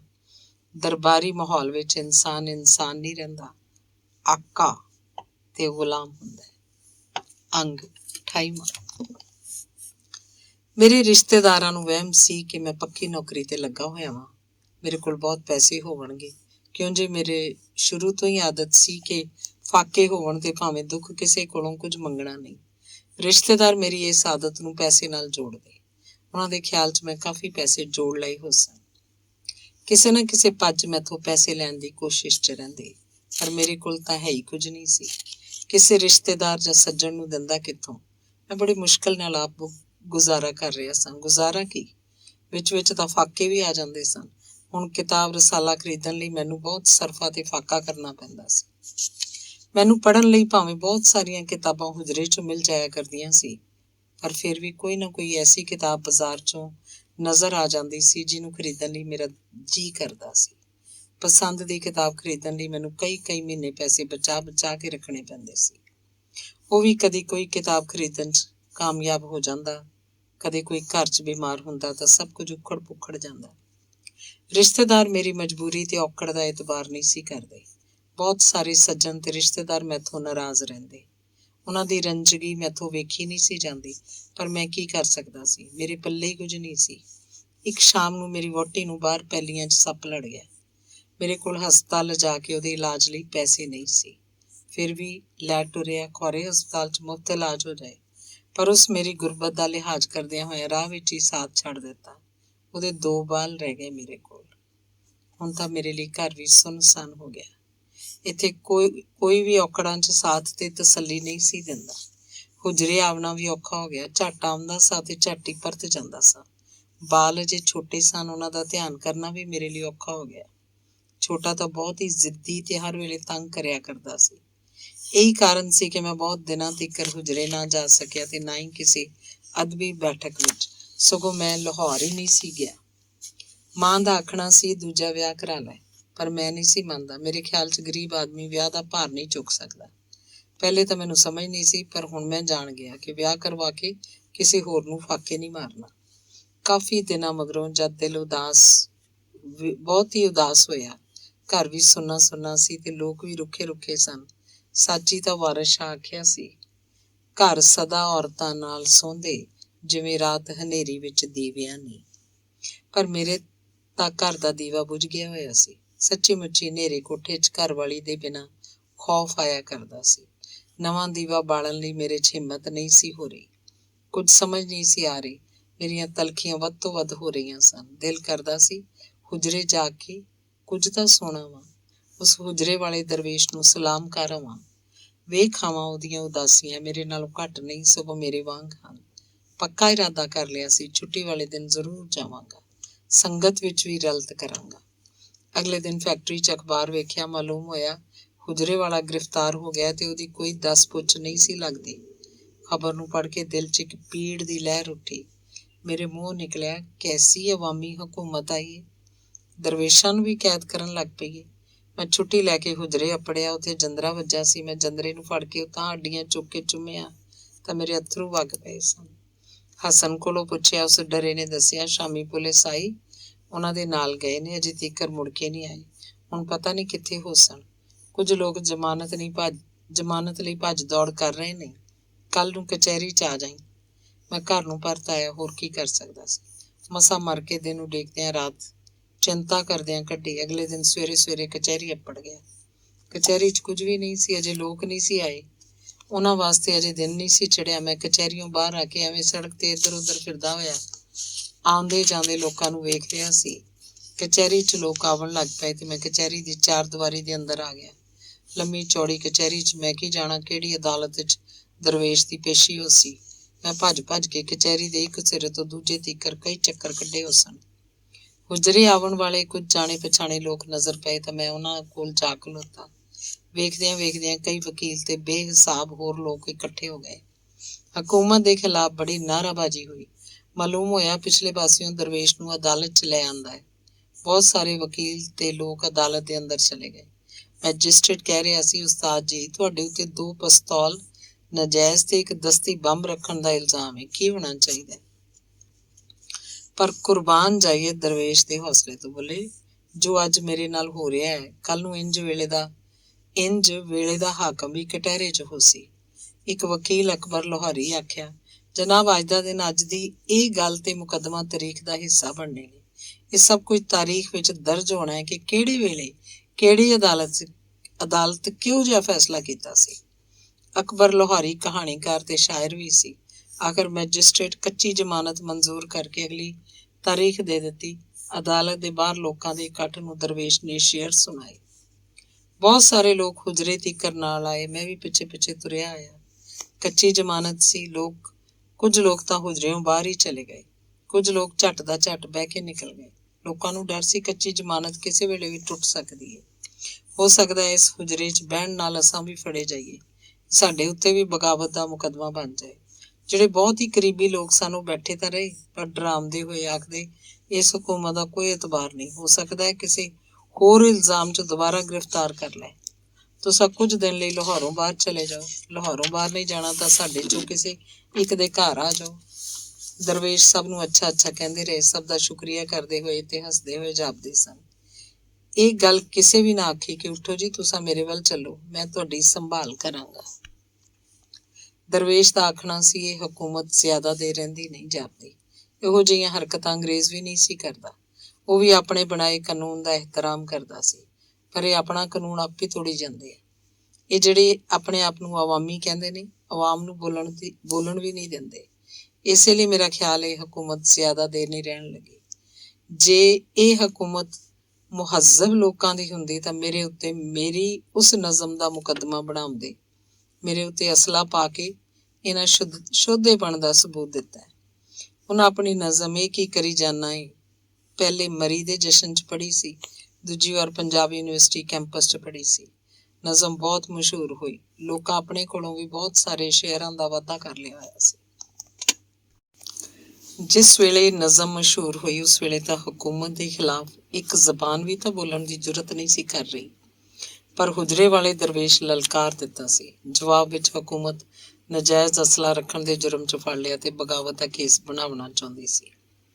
ਦਰਵੇਸ਼ ਦਾ ਆਖਣਾ ਸੀ, ਜੇ ਮੇਰੇ ਹੁਜਰੇ ਦਾ ਬੂਹਾ ਨਾ ਹੁੰਦਾ ਤਾਂ ਟੈਂਕ ਨਿਕਲਦੇ, ਛੱਤ ਨਾ ਹੁੰਦੀ ਤਾਂ ਹੈਲੀਕਾਪਟਰ ਨਿਕਲਣੇ ਸਨ। ਇੰਨੀ ਪਰੇਸ਼ਾਨੀ ਤੇ ਦੁੱਖ 'ਚ ਦਰਵੇਸ਼ ਆਪਣੀਆਂ ਗੱਲਾਂ ਨਾਲ ਲੋਕਾਂ ਨੂੰ ਹਸਾ ਰਿਹਾ ਸੀ। ਲੋਕ ਇੱਕ ਕਰਕੇ ਹੁਜਰੇ 'ਚੋਂ ਨਿਕਲ ਗਏ, ਡਰੇ ਹੋਏ ਸਨ। ਜਦ ਮੈਂ ਇਕੱਲਾ ਰਹਿ ਗਿਆ ਤਾਂ ਉਹਨਾਂ ਮੇਰੇ ਵੱਲ ਵੇਖ ਕੇ ਆਖਿਆ, ਤੂੰ ਕਿਉਂ ਰੋਣਾ ਹੈ? ਇੰਜ ਤਾਂ ਸਾਡੇ ਨਾਲ ਜੰਮਣ ਤੋਂ ਹੀ ਪਹਿਲੇ ਤੋਂ ਹੁੰਦਾ ਰਹਿੰਦਾ ਹੈ। ਜਿਹੜਾ ਤਸ਼ੱਦਦ ਸਾਡੇ ਜਾਨਵਰਾਂ ਉੱਤੇ ਹੁੰਦਾ, ਉਹੀ ਸਾਡੇ ਵੱਲ ਮੁੰਤਕਿਲ ਹੋ ਜਾਂਦਾ ਹੈ। ਮੇਰੇ ਆਖਣ ਉੱਤੇ ਕਿ ਮੈਂ ਰੋਂਦਾ ਤਾਂ ਨਹੀਂ, ਮੈਨੂੰ ਰੋਵਣ ਦੀ ਕੀ ਲੋੜ ਹੈ, ਪਰ ਮੇਰੇ ਅੱਥਰੂ ਆਪੇ ਪਏ ਵਗਦੇ ਨੇ। ਮੈਂ ਕੀ ਕਰਾਂ? ਉਸ ਵੇਲੇ ਮੇਰੀ ਆਵਾਜ਼ ਮੇਰੇ ਸੰਗ ਚੜ ਗਈ ਸੀ। ਮੇਰੀ ਹਾਲਤ ਵੇਖ ਕੇ ਉਹ ਆਪ ਵੀ ਰੋਣ ਲੱਗ ਪਏ ਸਨ। ਉਹਨਾਂ ਆਖਿਆ, ਚੱਲ ਫਿਰ ਲਾਹੌਰੋਂ ਬਾਹਰ ਚੱਲੀਏ। ਹੁਜਰੇ ਨੂੰ ਜੰਦਾ ਮਾਰ ਕੇ ਅਸਾਂ ਬਾਹਰ ਨਿਕਲ ਟੁਰੇ। ਇੱਕ ਵਾਰੀ ਫੇਰ ਉਹਨਾਂ ਅਫਸੋਸ ਕਰਦਿਆਂ ਆਖਿਆ, ਮੇਰੇ ਉੱਤੇ ਮੇਰੀ ਸ਼ਾਇਰੀ ਦੇ ਹਵਾਲੇ ਨਾਲ ਕੋਈ ਮੁਕੱਦਮਾ ਬਣਦਾ ਤਾਂ ਮੈਂ ਹੱਸ ਕੇ ਸੂਲੀ ਚੜ ਜਾਂਦਾ। ਪਰ ਉਹਨਾਂ ਮੇਰੇ ਉੱਤੇ ਇਖਲਾਕੀ ਮੁਜਰਮ ਹੋਣ ਦਾ ਇਲਜ਼ਾਮ ਲਾ ਕੇ ਚੰਗਾ ਨਹੀਂ ਕੀਤਾ। ਇੰਜ ਦੇ ਇਲਜ਼ਾਮ ਉਹਨਾਂ ਉੱਤੇ ਵੀ ਲੱਗਣਗੇ, ਆਪਣੇ ਅਸੂਲ ਤੋੜ ਕੇ ਆਪੇ ਫਸਣਗੇ। ਮੇਰੇ ਆਪਣੇ ਕੋਲ ਤਾਂ ਆਪਣੇ ਵਾਸਤੇ ਕੋਈ ਜਗ੍ਹਾ ਨਹੀਂ ਸੀ। ਇਸੇ ਲਈ ਮੈਂ ਉਹਨਾਂ ਨੂੰ ਆਪਣੇ ਇੱਕ ਸੱਜਣ ਕੋਲ ਪਿੰਡ ਮੋਰਾਂ ਵਾਲੀ ਲੈ ਗਿਆ। ਉੱਥੇ ਰਹਿਣ ਲਈ ਕਾਫੀ ਗੁੰਜਾਇਸ਼ ਸੀ। ਪਿੰਡ 'ਚ ਮੈਂ ਮਸ਼ਹੂਰ ਕਰ ਦਿੱਤਾ ਕਿ ਗੋਲੜੇ ਸ਼ਰੀਫ ਦੇ ਗੱਦੀ ਨਸ਼ੀਨ ਪੀਰਾਂ ਵਿੱਚੋਂ ਨੇ। ਲੋਕ ਆਉਂਦੇ, ਅਦਬ ਇਹਤਰਾਮ ਨਾਲ ਮਿਲਦੇ, ਕੁਝ ਨਜ਼ਰ ਨਿਆਜ਼ ਦੇਵਣ ਦੀ ਵੀ ਕੋਸ਼ਿਸ਼ ਕਰਦੇ ਸਨ, ਪਰ ਮੇਰੇ ਮਨਾ ਕਰਨ ਉੱਤੇ ਉਹ ਨਿਆਜ਼ ਵਾਪਸ ਲੈ ਜਾਂਦੇ ਸਨ। ਪਰ ਕਈ ਤਾਂ ਜ਼ਿੱਦ ਕਰਦੇ ਸਨ, ਮੇਰੇ ਆਖਣ ਉੱਤੇ ਕਿ ਪੀਰ ਸਾਹਿਬ ਕਈ ਦਿਨ ਇੱਥੇ ਰਹਿਣਗੇ, ਤੁਹਾਡੇ ਲਈ ਦੁਆ ਕਰਨਗੇ। ਉਸ ਵੇਲੇ ਖਿਦਮਤ ਕਰੋ ਤਾਂ ਬਿਹਤਰ ਏ। ਅਜੇ ਅਮਰ ਨਹੀਂ ਹੋਇਆ, ਬਿਨਾਂ ਅਮਰ ਦੇ ਸਿੱਧਾ ਕੰਮ ਵੀ ਪੁੱਠਾ ਪੈ ਸਕਦਾ। ਮੇਰੇ ਇਸ ਮਖੌਲ ਉੱਤੇ ਹੁਜਰੇ ਵਾਲਾ ਹਾਸਾ ਸਦੂਰਾ ਹੋਇਆ, ਜਿਵੇਂ ਸਦੀਆਂ ਦਾ ਡੱਕਿਆ ਹੋਇਆ ਹਾਸਾ ਬੰਨ ਤੋੜ ਕੇ ਨਿਕਲ ਟੁਰਿਆ ਹੋਵੇ। ਵਾਹ ਸ਼ੇਖੂਪੁਰੀਆ ਵਾਹ, ਖੂਬ ਘੜਿਆ ਈ ਆਪਣੇ ਉਸਤਾਦ ਦਾ ਬੁੱਤ। ਹੋਰ ਕੀ ਕਰਦਾ? ਮੈਂ ਦਲੀਲ ਪੇਸ਼ ਕੀਤੀ ਕਿ ਜੇ ਮੈਂ ਅਸਲ ਤੁਆਰਫ ਕਰਵਾਉਂਦਾ ਤਾਂ ਹਰ ਕੋਈ ਸਾਨੂੰ ਸ਼ੱਕ ਦੀ ਨਜ਼ਰੇ ਵੇਖਦਾ ਤੇ ਨਫ਼ਰਤ ਕਰਦਾ। ਸਾਡੇ ਲਈ ਇੱਕ ਰਾਤ ਕੱਟਣੀ ਵੀ ਔਖੀ ਹੋ ਜਾਣੀ ਸੀ। ਹਾਂ ਠੀਕ ਕੀਤਾ ਹੀ, ਪਰ ਇੱਥੇ ਕੋਈ ਗਾਵਣ ਵਾਲਾ ਫਨਕਾਰ ਹੈ ਤੇਰੀ ਨਜ਼ਰ 'ਚ? ਕੋਈ ਨਾ ਕੋਈ ਤਾਂ ਹੋਏਗਾ ਹੀ, ਮੈਂ ਆਖਿਆ। ਉਹ ਪੀਰ ਸਾਹਿਬ ਦੀ ਚੌਂਕੀ ਭਰਨ ਜ਼ਰੂਰ ਆਏਗਾ। ਪੀਰ ਸਾਹਿਬ ਦੀ ਚੌਂਕੀ ਸੁਣ ਕੇ ਉਹ ਫੇਰ ਬਹੁਤ ਹੱਸੇ। ਸ਼ਾਮ ਹੋਣ ਤੋਂ ਪਹਿਲੇ ਮੈਂ ਸਾਈਂ ਅਬਦੁੱਲਾ ਕਿੰਗ ਵਜਾਵਣ ਵਾਲੇ ਨੂੰ ਲੱਭ ਕੇ ਆਪਣੇ ਕੋਲੋਂ ਇਹ ਨਜ਼ਮ ਵੀ ਲਿਖ ਕੇ ਯਾਦ ਕਰਵਾਤੀ। ਮੈਨੂੰ ਦੱਸ ਓਏ ਰੱਬਾ ਮੇਰਿਆ, ਮੈਂ ਤਾਂ ਡੁੱਬਦਾ ਡੁੱਬਦਾ ਜਾਂ, ਮੈਂ ਉੱਥੇ ਢੂੰਡਾਂ ਪਿਆਰ ਨੂੰ ਜਿੱਥੇ ਬੱਚਿਆਂ ਖਾਣੀ ਮਾਂ। ਸਾਈਂ ਅਬਦੁੱਲਾ ਗਾਉਂਦਾ ਵੀ ਚੰਗਾ ਸੀ, ਕਿੰਗ ਵਜਾਵਣੀ ਵੀ ਖੂਬ ਆਉਂਦੀ ਸੀ। ਉਸ ਰਾਤ ਨੂੰ ਸਮਾਂ ਬੰਨ੍ਹ ਦਿੱਤਾ। ਪਹਿਲੇ ਸੰਮੀ ਸੁਣਾਈ, ਵਾਰਾਂ ਸੁਣਾਈਆਂ, ਮਿਰਜ਼ਾ ਤੇ ਹੋਰ ਲੋਕ ਗੀਤ ਵੀ ਸੁਣਾਏ। ਆਖਰ 'ਚੋਂ ਨਜ਼ਮ ਮੈਨੂੰ ਓਏ ਰੱਬਾ ਮੇਰਿਆ। ਆਪਣੀ ਨਜ਼ਮ ਸੁਣ ਕੇ ਹੁਜਰੇ ਵਾਲਾ ਬਹੁਤ ਉਦਾਸ ਹੋਇਆ। ਅੱਖਾਂ ਭਿੱਜ ਭਿੱਜ ਗਈਆਂ। ਮੈਂ ਵੇਖੇ ਬੱਕਰੇ ਕੁੱਸਦੇ, ਕੋਈ ਲੈ ਲੈ ਤੇਰਾ ਨਾਂ। ਮੈਨੂੰ ਉੱਥੋਂ ਚੀਕਾਂ ਸੁਣਦੀਆਂ ਜਿੱਥੇ ਹੁੰਦੀ ਏ ਚੁੱਪ-ਚਾਂ। ਇਹ ਸ਼ੇਰ ਉਹਨਾਂ ਬਾਰ-ਬਾਰ ਸੁਣਿਆ। ਕਾਫੀ ਰਾਤ ਤੀਕਰ ਗੋਲੜੇ ਸ਼ਰੀਫ ਵਾਲੇ ਪੀਰ ਦੀ ਚੌਂਕੀ ਭਰੀ ਜਾਂਦੀ ਰਹੀ। ਸੇਵਣ ਲਈ ਲੰਮੇ ਤਾਂ ਪੈ ਗਏ ਸਾਂ, ਪਰ ਅੱਖਾਂ 'ਚ ਨੀਂਦਰ ਕੋਈ ਨਹੀਂ ਸੀ। ਸੋਵਣ ਲਈ ਲੰਮੇ ਤਾਂ ਪੈ ਗਏ ਸਾਂ, ਪਰ ਅੱਖਾਂ 'ਚ ਨੀਂਦਰ ਕੋਈ ਨਹੀਂ ਸੀ। ਅਜੇ ਦਿਨ ਨਹੀਂ ਸੀ ਚੜਿਆ। ਚਿੜੀ ਚੌਕ ਦੀ ਨਾਲ ਹੀ ਆਖਣ ਲੱਗ ਪਏ, ਉੱਠ ਸ਼ੇਖੂਪੁਰੀਆ, ਲਾਹੌਰ ਚੱਲੀਏ। ਮੇਰਾ ਲਾਹੌਰੋਂ ਵੱਖ ਰਹਿ ਕੇ ਝੱਟ ਨਹੀਂ ਲੰਘਦਾ। ਸੂਰਜ ਚੜ੍ਹਨ ਦੇ ਨਾਲ ਹੀ ਅਸੀਂ ਲਾਹੌਰ ਹੁਜਰੇ 'ਚ ਵਾਪਸ ਪਰਤ ਆਏ। ਅਗਲੇ ਦਿਨ ਜ਼ਮਾਨਤ ਪੱਕੀ ਹੋ ਗਈ। ਕੁਝ ਦਿਨਾਂ ਮਗਰੋਂ ਹਕੂਮਤ ਮੁਕੱਦਮਾ ਵਾਪਸ ਲੈ ਲਿਆ। ਪੰਜਾਬ ਦੇ ਗਵਰਨਰ ਵੱਲੋਂ 5000 ਦਾ ਚੈੱਕ ਹੁਜਰੇ 'ਚ ਆਇਆ, ਪਰ ਹੁਜਰੇ ਵਾਲੇ ਵਾਪਸ ਮੋੜ ਦਿੱਤਾ। ਉਹਨਾਂ ਦਿਨਾਂ 'ਚ ਹੁਜਰੇ ਦਾ ਮਾਹੌਲ ਬੜਾ ਹੀ ਬੇਸੁਆਦਾ ਤੇ ਉਦਾਸ ਹੋ ਗਿਆ। ਕੋਈ ਵਿਰਲਾ ਬੰਦਾ ਆ ਕੇ ਬੈਠਦਾ ਸੀ, ਉਹ ਵੀ ਕੋਈ ਬਹੁਤ ਹੀ ਅਕੀਦਤ ਵਾਲਾ। ਬਾਕੀ ਲੋਕ ਉੱਥੋਂ ਵਲਾ ਕੇ ਲੰਘ ਜਾਂਦੇ ਸਨ। ਇੱਕ ਸ਼ਾਮ ਮੈਂ ਬੈਠਾ ਹੋਇਆ ਸਾਂ ਕਿ 2 ਪੁਲਿਸ ਦੇ ਅਫਸਰ ਆਏ। ਉਹਨਾਂ ਮੈਨੂੰ ਇਸ਼ਾਰੇ ਨਾਲ ਚਲੇ ਜਾਣ ਦਾ ਆਖਿਆ। ਮੈਂ ਵੀ ਇਸ਼ਾਰਾ ਕੀਤਾ ਕਿ ਮੈਂ ਨਹੀਂ ਜਾਣਾ। ਪੁਲਿਸ ਵਾਲਾ ਇਸ਼ਾਰਾ ਕਰੇ ਕਿ ਜਾ, ਮੈਂ ਇਸ਼ਾਰੇ 'ਚ ਸਿਰ ਹਿਲਾਵਾਂ ਕਿ ਨਹੀਂ ਜਾਂਦਾ। ਹੁਜਰੇ ਵਾਲੇ ਮੇਰੇ ਇਨਕਾਰ ਨੂੰ ਤਾੜ ਲਿਆ ਸੀ। ਪੁਲਿਸ ਵਾਲੇ ਦੀ ਖੁਆਇਸ਼ ਵੀ ਸਮਝ ਗਏ ਤਾਂ ਮੈਨੂੰ ਹੁਕਮ ਮਿਲਿਆ, ਸ਼ੇਖੂਪੁਰੀਆ ਹੁਣ ਜਾ ਤੂੰ। ਮੈਂ ਆ ਗਿਆ। ਕੁਝ ਦਿਨਾਂ ਮਗਰੋਂ ਮਾਲੂਮ ਹੋਇਆ ਪੁਲਿਸ ਵਾਲਿਆਂ ਨੂੰ ਸ਼ੱਕ ਸੀ ਕਿ ਕਿਧਰੇ ਜਵਾਬ 'ਚ ਇਸਤਗਾਸਾ ਨਾ ਹੋ ਜਾਏ। ਮਾਫੀ ਮੰਗਣ ਆਏ ਸਨ। ਮਾਫੀ ਦੇ ਨਾਂ ਉੱਤੇ ਮੈਨੂੰ ਬਹੁਤ ਗੁੱਸਾ ਆਇਆ। ਮੈਂ ਆਖਿਆ, ਪੁਲਿਸ ਵਾਲਿਆਂ ਨੂੰ ਤੂੰ ਤੇ ਕਦੇ ਮਾਫ ਨਹੀਂ ਕਰਨਾ ਚਾਹੀਦਾ। ਨਹੀਂ ਸ਼ੇਖੂਪੁਰੀਆ, ਮੈਂ ਰਾਹ 'ਚ ਕਿਸੇ ਨਾਲ ਉਲਝਣਾ ਨਹੀਂ ਚਾਹੁੰਦਾ। ਇੰਜ ਪੰਧ ਖੋਟਾ ਹੁੰਦਾ ਹੈ। ਉਹਨਾਂ ਦੇ ਆਖਣ ਨਾਲ ਮੈਨੂੰ ਤਸੱਲੀ ਨਾ ਸੀ ਹੋਈ। ਪੁੱਛਣਾ ਚਾਹੁੰਦਾ ਸਾਂ ਕਿਹੜਾ ਪੰਧ, ਪਰ ਅਦਬ ਪਾਰੋਂ ਮੈਂ ਇਸ ਬਾਰੇ ਮੁੜ ਸਵਾਲ ਨਾ ਕੀਤਾ। ਵੇਲਾ ਲੰਘਦਾ ਰਿਹਾ। ਲੋਕ ਮੁੜ ਆਵਣ ਜਾਵਣ ਲੱਗ ਪਏ ਸਨ। ਉਹਨਾਂ ਦੀ ਨਜ਼ਮ ਹੀ ਉਹਨਾਂ ਨੂੰ ਆ ਕੇ ਸੁਣਾਉਂਦੇ ਸਨ। ਕਈ ਸ਼ੇਰ ਲੋਕਾਂ ਆਪਣੇ ਕੋਲੋਂ ਹੀ ਜੋੜ ਕੇ ਨਜ਼ਮ ਹੋਰ ਦੀ ਹੋਰ ਬਣਾ ਦਿੱਤੀ ਸੀ। ਹੁਜਰੇ ਵਾਲਾ ਸੁਣਦਾ ਤਾਂ ਬਹੁਤ ਹੱਸਦਾ। ਨਜ਼ਮ ਸੁਣਾਉਣ ਵਾਲੇ ਨੂੰ ਬਿਲਕੁਲ ਨਹੀਂ ਸਨ ਟੋਕਦੇ, ਸਗੋਂ ਆਖਦੇ, ਮੇਰੇ ਨਾਲੋਂ ਤੂੰ ਚੰਗਾ ਸ਼ੇਰ ਪੜ੍ਹ ਲੈਂਦਾ। ਉਹਨਾਂ ਦਿਨਾਂ 'ਚ ਮੇਰੇ ਦੂਜੇ ਵਿਆਹ ਲਈ ਘਰ ਵਾਲਿਆਂ ਵੱਲੋਂ ਬਹੁਤ ਦਬਾਅ ਪੈਣ ਲੱਗ ਪਿਆ ਸੀ। ਮਾਂ ਤਾਂ ਰੋਜ਼ ਹੀ ਗੱਲ ਚਲਾ ਦਿੰਦੀ ਸੀ। ਮੈਂ ਇਨਕਾਰ ਕਰਦਾ ਤਾਂ ਮਾਂ ਆਖਦੀ, ਮੇਰੀ ਸਿਹਤ ਦਿਨੋਂ ਦਿਨ ਡਿੱਗਦੀ ਜਾਂਦੀ ਏ। ਡਿੱਗੀ ਢਾਹ ਵਾਂ, ਕੰਢੀ ਉੱਤੇ ਬਰੋਟਾ ਵਾਂ ਮੈਂ। ਮੇਰੇ ਮਗਰੋਂ ਤੈਨੂੰ ਤੇ ਤੇਰੇ ਬਾਲਾਂ ਨੂੰ ਕਿਸੇ ਵੀ ਰੋਟੀ ਪਕਾ ਕੇ ਨਹੀਂ ਦੇਣੀ। ਜਦ ਮੈਂ ਉੱਕਾ ਹੀ ਇਨਕਾਰ ਕਰ ਦਿੱਤਾ ਤਾਂ ਮਾਂ ਗੁੱਸਾ ਹੋ ਕੇ ਆਖਦੀ, ਵੇ ਗੋਗੀ, ਪਤਾ ਨਹੀਂ ਤੈਨੂੰ ਕਦੋਂ ਅਕਲ ਆਏਗੀ। ਤੈਨੂੰ ਇਹ ਵੀ ਮਾਲੂਮ ਨਹੀਂ ਕਿ ਤੂੰ ਸਭ ਤੋਂ ਵੱਡਾ ਹੈ। ਇੱਥੇ ਜੇਠ ਦੀ ਰੋਟੀ ਕੋਈ ਨਹੀਂ ਪਕਾਉਂਦਾ। ਜਦ ਹੁਜਰੇ ਵਾਲੇ ਨੂੰ ਮਾਲੂਮ ਹੋਇਆ ਕਿ ਮੈਂ ਦੂਜੇ ਵਿਆਹ ਤੋਂ ਇਨਕਾਰੀ ਹਾਂ ਤਾਂ ਉਹਨੇ ਆਖਿਆ, ਓਏ ਝੱਲਿਆ, ਤੇਰੀ ਮਾਂ ਠੀਕ ਆਖਦੀ ਏ।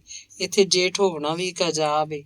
ਸਾਡੇ ਪੰਜਾਬ ਦੀ ਇੱਕ ਬੋਲੀ ਏ, ਅਸਾਂ ਜੇਠ ਨੂੰ ਲੱਸੀ ਨਹੀਂ ਦੇਣੀ ਤੇ ਦੇਵਰ ਭਾਵੇਂ ਮੱਝ ਚੁੰਘ ਲਏ।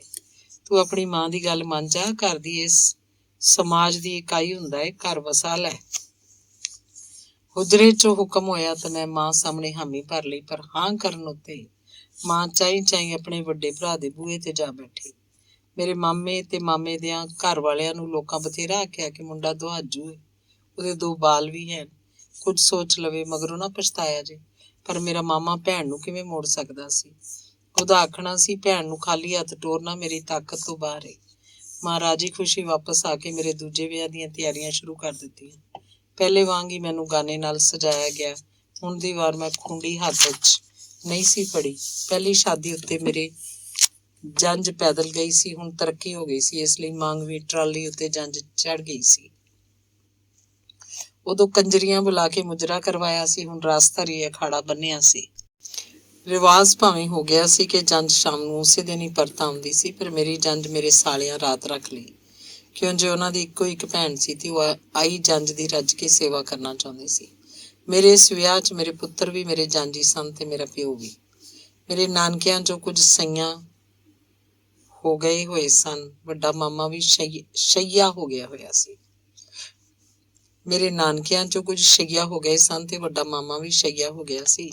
ਮੈਥੋਂ ਨਿਕਾਹ ਲਈ ਪੁੱਛਿਆ ਗਿਆ ਕਿ ਮੌਲਵੀ ਸ਼ਈਆ ਹੋਵੇ ਜਾਂ ਸੁੰਨੀ, ਜਿਹੜਾ ਮਰਜ਼ੀ ਹੋਵੇ। ਮੇਰਾ ਜਵਾਬ ਸੀ ਸ਼ਈਆ। ਮੌਲਵੀ ਉਸ ਪਿੰਡ ਦਾ ਮੇਰਾ ਜਾਣੂ ਸੀ, ਪਹਿਲਾਂ ਵੀ ਉਹਦੇ ਨਾਲ ਹਾਸਾ ਮਖੌਲ ਕਰ ਲਈਦਾ ਸੀ। ਛੋਟੇ ਮਾਮੇ ਦਾ ਬੇਲੀ ਸੀ ਉਹ ਮੌਲਵੀ। ਮੌਲਵੀ ਨਿਕਾਹ ਪੜ੍ਹਾਉਣ ਲਈ ਆਇਆ। ਪਹਿਲੇ ਮੌਲਵੀ ਨਾਲੋਂ ਬਿਲਕੁਲ ਹੀ ਵੱਖਰੀ ਸ਼ਰੀਅਤ ਸੀ ਉਹਦੀ।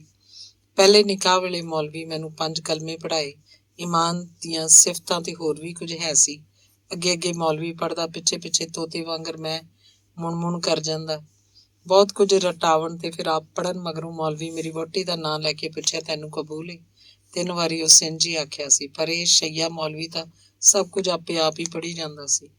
ਬਹੁਤ ਸਾਰਾ ਪੜ੍ਹਨ ਮਗਰੋਂ ਜਦ ਮੌਲਵੀ ਮੈਥੋਂ ਮੇਰੀ ਵਹੁਟੀ ਦਾ ਨਾਂ ਲੈ ਕੇ ਪੁੱਛਿਆ, ਤੈਨੂੰ ਕਬੂਲ ਹੈ? ਮੈਂ ਸ਼ਰਾਰਤ ਵਿੱਚ ਸਾਂ। ਹੌਲੀ ਜੀ ਆਖਿਆ, ਭਲਾ ਜਦ ਸਾਰਾ ਕੁਝ ਤੂੰ ਆਪੇ ਹੀ ਪੜ੍ਹ ਲਿਆ ਹੈ, ਇਹ ਵੀ ਆਖ ਛੱਡ, ਮੈਨੂੰ ਕੀ ਪੁੱਛਣਾ ਹੈ? ਨਾਨਕਾ ਪਿੰਡ ਸੀ, ਮੌਲਵੀ ਨਾਲ ਹਾਸਾ ਮਜ਼ਾਕ ਹੈ ਸੀ, ਨਹੀਂ ਤਾਂ ਛਿੱਤਰ ਬਹੁਤ ਪੈਣੇ ਸੀ। ਮੌਲਵੀ ਮੈਨੂੰ ਘੂਰੀ ਕੱਢ ਕੇ ਆਖਿਆ, ਬੇਸ਼ਰਮ ਨਾ ਬਣ, ਚੁੱਪ ਕਰਕੇ ਮਤਲਬ ਦੀ ਗੱਲ ਕਰ। ਜੇ ਤੂੰ ਹੁਣ ਸ਼ਰਾਰਤ ਕੀਤੀ ਤਾਂ ਪਛਤਾਏਂਗਾ। ਮੇਰੇ ਤੇ ਮੌਲਵੀ ਵਿਚਕਾਰ ਗੱਲ ਦੂਜੇ ਲੋਕ ਨਹੀਂ ਸੁਣ ਸਕੇ। ਦੂਜੇ ਲੋਕ ਕੰਨ ਖੁੱਲੇ ਕੀਤੇ ਤਾਂ ਸਨ, ਪਰ ਉਹਨਾਂ ਤੀਕਰ ਗੱਲ ਅਪੜੀ ਨਹੀਂ ਸੀ। ਮੈਂ ਸਾਊ ਬੰਦੇ ਵਾਂਗਰ ਕਬੂਲ ਆਖਿਆ ਤਾਂ ਨਿਕਾਹ ਪੱਕਾ ਹੋ ਗਿਆ। ਯਾਨੀ ਇੱਕ ਹੋਰ ਔਰਤ ਉੱਤੇ ਖਤਮ ਪੜਿਆ ਗਿਆ ਤੇ ਉਹ ਮੇਰੀ ਹੋਈ।